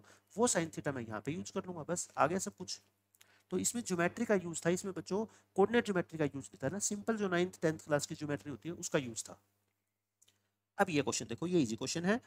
एक सर्कल है जिसकी इक्वेशन ये है स्टैंडर्ड फॉर्म में, वही सेंटर एच के है, रेडियस अपनी जो है ना वो आर है, के की वैल्यू 0 से बड़ी है, ये ध्यान रखना। टच करता है एक्स एक्सिस को, बच्चों कहीं पे भी मैं कहता हूँ ये लिखा जाए ना कि सर्कल एक्स एक्सिस को टच करता है, बस उसी टाइम आप समझ जाया करो कि सर्कल की रेडियस किसके इक्वल होगी बच्चों, वाई कोऑर्डिनेट ऑफ सेंटर, है ना। ये चीजें आपके माइंड में हरदम होगी ना, तो फिर आपको ये पता लग जाएगा कि यहाँ तक इस लाइन का मतलब क्या है, कि सेंटर का जो वाई कोऑर्डिनेट है वो ही बच्चों क्या होगी, सर्कल की रेडियस होगी। ठीक है, यहाँ तक मैं समझ गया। एक्स एक्सिस को टच करता है इस पॉइंट पे, ठीक है, पॉइंट भी दे दिया, पॉइंट दे दिया तो मतलब ये पॉइंट सर्कल के ऊपर तो होगा। सर्कल एक्स एक्सिस को, मान लो ये एक्स एक्सिस है ना, इस पॉइंट के ऊपर टच करता है, मतलब पॉइंट ऑफ कांटेक्ट दे रखा है, तो ये पॉइंट सर्कल के ऊपर तो है ना, यानी कि मैं इस पॉइंट को सर्कल के अंदर पुट कर सकता हूँ, मेरे को जरूरत पड़ेगी। ठीक है, हो गया। ये लाइन बच्चों सर्कल को इंटरसेक्ट करती है पी और क्यू पे। अब नया डायग्राम, ये सर्कल है, ये एक लाइन है बच्चों, इसको पी और क्यू पे क्या करती है, इंटरसेक्ट करती है। और कोड की लेंथ कितनी है इसकी, पी क्यू की 2 है। तो आपको h प्लस के प्लस आर की वैल्यू बतानी है बच्चों। h के क्या है, सेंटर है, r क्या है, रेडियस, मतलब सेंटर के दोनों कोऑर्डिनेट प्लस उसकी रेडियस, इन तीनों का क्या बताना है बच्चों, आपको सम बताना है। ठीक है, करते हैं एक एक करके, देखो आसान है ये क्वेश्चन, मुश्किल नहीं है। आप ये बताओ क्वेश्चन के अकॉर्डिंग, अगर सर्कल एक्स एक्सिस को टच करता है, सर्कल टचिज एक्स एक्सिस, तो इसका मतलब क्या मैं ये कह सकता हूँ कि रेडियस जो है वो इसके के इक्वल है। पता लग गया। और के पॉजिटिव है, के पॉजिटिव है, इसलिए मेरे को मोड लगाने की जरूरत नहीं है, मैं सीधा ही कह सकता हूँ रेडियस किसके इक्वल है, बताओ, सेंटर के वाई कोऑर्डिनेट के इक्वल है। बोलो इतनी बात आपको समझ आ गई क्या। ठीक है, यहाँ तक क्वेश्चन हो गया खत्म। अब ये इक्वेशन के अंदर बच्चों में पुट करूंगा क्या, एक तो 1,0 पॉइंट है ना, एक तो क्योंकि मेरे को एच आर और के की वैल्यू निकालनी है बच्चों, के तो आर के इक्वल है, यानी कि मेरे को अब आर और एच और चाहिए। उसके लिए मैं क्या करूंगा, देखो एक तो पॉइंट पुट करूंगा, एक के की जगह बच्चों क्या पुट करूंगा मैं, आर, इन इक्वेशन नंबर 1। इस इक्वेशन में बच्चों एक तो पॉइंट सेटिस्फाई करवा दो, और एक के की जगह क्या डाल दो, आर डाल दो। देखो क्या आएगा, एक्स, एक्स मतलब 1, एच को तो एच ही रखो, प्लस वाई, वाई मतलब 0, के की जगह क्या लिख दो, आर, और इक्वल टू क्या है, आर स्क्वायर। तो बस देखो यहाँ से आई थिंक किसकी वैल्यू आ जाएगी, 1 - h का होल स्क्वायर और equal to R square cut गया, तो 1 - h का होल स्क्वायर इक्वल टू 0। तो h की वैल्यू कितनी आ गई, आपको लग गया क्या, 1 आ गई है ना। देखो बच्चों h भी 1 आ गया। अब सिर्फ अपना काम क्या रह गया, r निकालना। अगर r और निकल गया तो ये क्वेश्चन हो गया खत्म। अब देखो, अब मैं नया डायग्राम बनाता हूँ ना, ये है बच्चों अब सेकंड डायग्राम, क्योंकि एक ही के अंदर बनाऊंगा ना तो आप कंफ्यूज हो जाओगे। ये सेकंड डायग्राम अलग बना देता हूँ। अब ये अलग क्यों बना रहा हूँ, क्योंकि अब मेरे को एक ऐसी इन्फॉर्मेशन है कि ये कोड है, ये सर्कल को पी क्यू पे इंटरसेक्ट करती है, और पी क्यू की लेंथ कितनी है बच्चों, 2 है ना। पी क्यू की लेंथ कितनी है, 2। तो ये बताओ सर्कल का सेंटर, इस सर्कल का सेंटर क्या था, बोलो आप मेरे को, एच कोमा के था ना, सेंटर एच कोमा के था, एच की वैल्यू कितनी 1 और के की वैल्यू कितनी आर, तो सेंटर को मैं 1, आर बोल दूं क्या, 1, आर बोल दूं। अब आप मेरे को बताओ ये डिस्टेंस और ये क्या है, रेडियस है, इसको भी क्या बोल देता हूँ मैं, आर, है ना। ये ओ है, ये एम है, ये पूरी डिस्टेंस पी क्यू 2 थी, तो बच्चों ये 1 होगी और ये 1 होगी। आप मानते हो क्या, क्यों, क्योंकि वही परपेंडिकुलर है, सेंटर से परपेंडिकुलर डालेंगे, कोड को क्या करेगा, बाइसेक्ट। अब आप एक बात बताओ, क्या इस डायग्राम को देख के आप आर की वैल्यू नहीं निकाल सकते, मैं तो निकाल सकता हूँ ना, क्योंकि इसकी इक्वेशन भी तो दे रखी है अपने को, इस लाइन की इक्वेशन है ना, कोड की क्या है, X plus Y equal to 0। अब बताओ, एक ओ एम निकाल लूँ मैं, ओ एम निकाल सकता हूँ ना। ओ एम क्या होती है बच्चों, परपेंडिकुलर डिस्टेंस होती है सेंटर की, कहाँ से, इस लाइन से निकालना। एक्स को क्या लिखो 1, वाई को क्या लिखो आर, और डिनोमिनेटर में क्या आएगा, √2 आ जाएगा, यानी कि आर प्लस 1/√2 आ गई ओ एम की वैल्यू। अब मैं कहता हूँ बस इस ट्रायंगल में पाइथागोरस लगा दो और वहां से आर की वैल्यू आ जाएगी। क्यों, क्योंकि वेरिएबल कौन चमक रहा है, आर, आर की वैल्यू निकाल लूंगा, आर आ गया तो क्वेश्चन खत्म हो गया। अब इन triangle O M P by Pythagoras theorem क्या होती है, पाइथागोरस थ्योरम बच्चों, R square equal to P M का स्क्वायर यानी कि 1 का स्क्वायर, और ओ एम का स्क्वायर, ओ एम हमने निकाली ली, आर प्लस 1/√2 का होल स्क्वायर। बस इसको सिंप्लीफाई कर लो और आर की वैल्यू आ जाएगी। स्क्वायर खोल दो, a square plus b square plus 2ab divide by कितना हो जाएगा 2, क्रॉस मल्टीप्लाई कर दो, है ना। 2 से मल्टीप्लाई करोगे बच्चों क्या आ जाएगा बताओ, 2r स्क्वायर, 2 से मल्टीप्लाई कर दो पूरी इक्वेशन को, है ना। 2r square is equal to 2 plus R square plus 1 plus में 2r, are square plus 1 plus में 2r, एक तरफ ले आओ, आर स्क्वायर हो जाएगा -2r और माइनस के 3 इक्वल टू 0। आर की वैल्यू एक आएगी +1, एक आएगी +3 और एक आएगी बच्चों -1। बट आर तो रेडियस थी ना, आर नेगेटिव नहीं हो सकती, तो आर की वैल्यू कितनी आ गई 3। अगर आर 3 आ गया तो बच्चों के भी तो 3 आ गया ना, क्योंकि के और आर क्या थे, इक्वल। सो अपना आंसर कितना आ गया बताओ, कि एच प्लस के प्लस आर, एच की वैल्यू तो कितनी थी 1, के की वैल्यू 3, आर की वैल्यू भी 3, यानी कि 7 अपने क्वेश्चन का फाइनल आंसर आ गया। मैंने बिल्कुल आसान तरीके से बच्चों आपको एक एक चीज़ आपको समझ आएगी, इतना क्रिस्टल क्लियर आपको समझा रहा हूँ मैं कि कैसे कॉन्सेप्ट होते हैं, किस तरीके से चीज़ों का यूज करना है, और क्वेश्चन सोल्व होते जाएंगे। सारे नहीं होते मैथ में क्वेश्चन बच्चों, किसी से सोल्व नहीं होते, चाहे वो टीचर हो चाहे स्टूडेंट हो, बट मैं कहता हूँ इतने क्वेश्चन ईजिली आपसे सोल्व हो जाएंगे कि आपका सिलेक्शन हो जाए, है ना। और अपने को वही चाहिए, अपने को 100% मार्क्स से कोई मतलब नहीं है, हमें मतलब है कि एक अच्छी कॉलेज में अच्छी ब्रांच हमारे को मिल जाए ताकि हमारा करियर बन जाए। उतना के लिए बच्चों मैं आपको सिखाई दूंगा, मेहनत आपको करनी पड़ेगी, कॉन्सेप्ट आपके जो क्लियर नहीं है वो मैं क्लियर कर दूंगा। प्रैक्टिस करो, प्रैक्टिस से प्रैक्टिस, बस उसी से काम बनेगा। अब बच्चों पैरामीट्रिक फॉर्म, मैंने 2023 के 2024 के लेक्चर में आपको इतनी डिटेल में, खासकर 23 के लेक्चर में आपको एक्सप्लेन किया ना कि पैरामीट्रिक फॉर्म का रोल कितना है और कितनी आसानी से इससे बड़े बड़े क्वेश्चन सोल्व हो जाते हैं ना।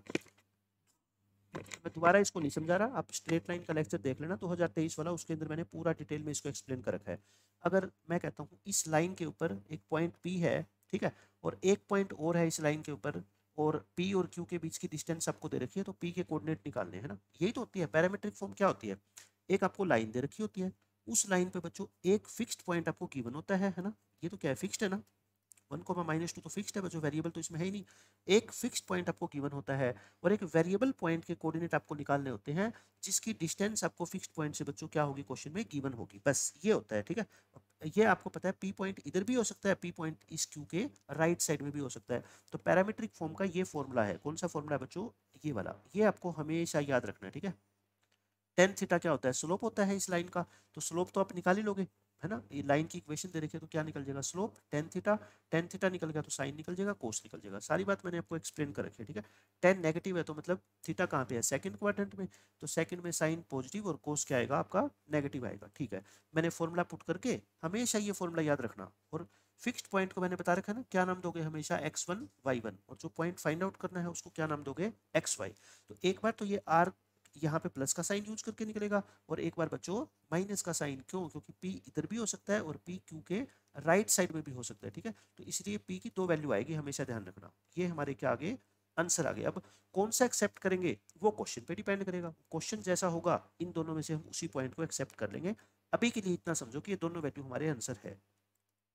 अब देखो ये क्वेश्चन में क्या कहा गया है, a circle of radius 5 lie below x axis, इस लाइन का मतलब है सर्कल एक्स एक्सिस के नीचे है। इसका मतलब क्या हुआ, देखो अगर ऐसा कोई, ये एक्स एक्सिस है ना, सर्कल एक्स एक्सिस के नीचे है, नीचे है मतलब बच्चों या तो सर्कल ऐसा होगा, है ना, यहाँ पे या तो फोर्थ क्वाड्रेंट में होगा या यहाँ होगा, बात मानते हो ना भाई। सर्कल एक्स एक्सिस के नीचे है तो बताओ ये दो ही डायग्राम पॉसिबल है, और तो कोई आप इसके ऊपर तो नहीं ले जा सकते, ना टच करवा सकते इसको, ना कट करवा सकते।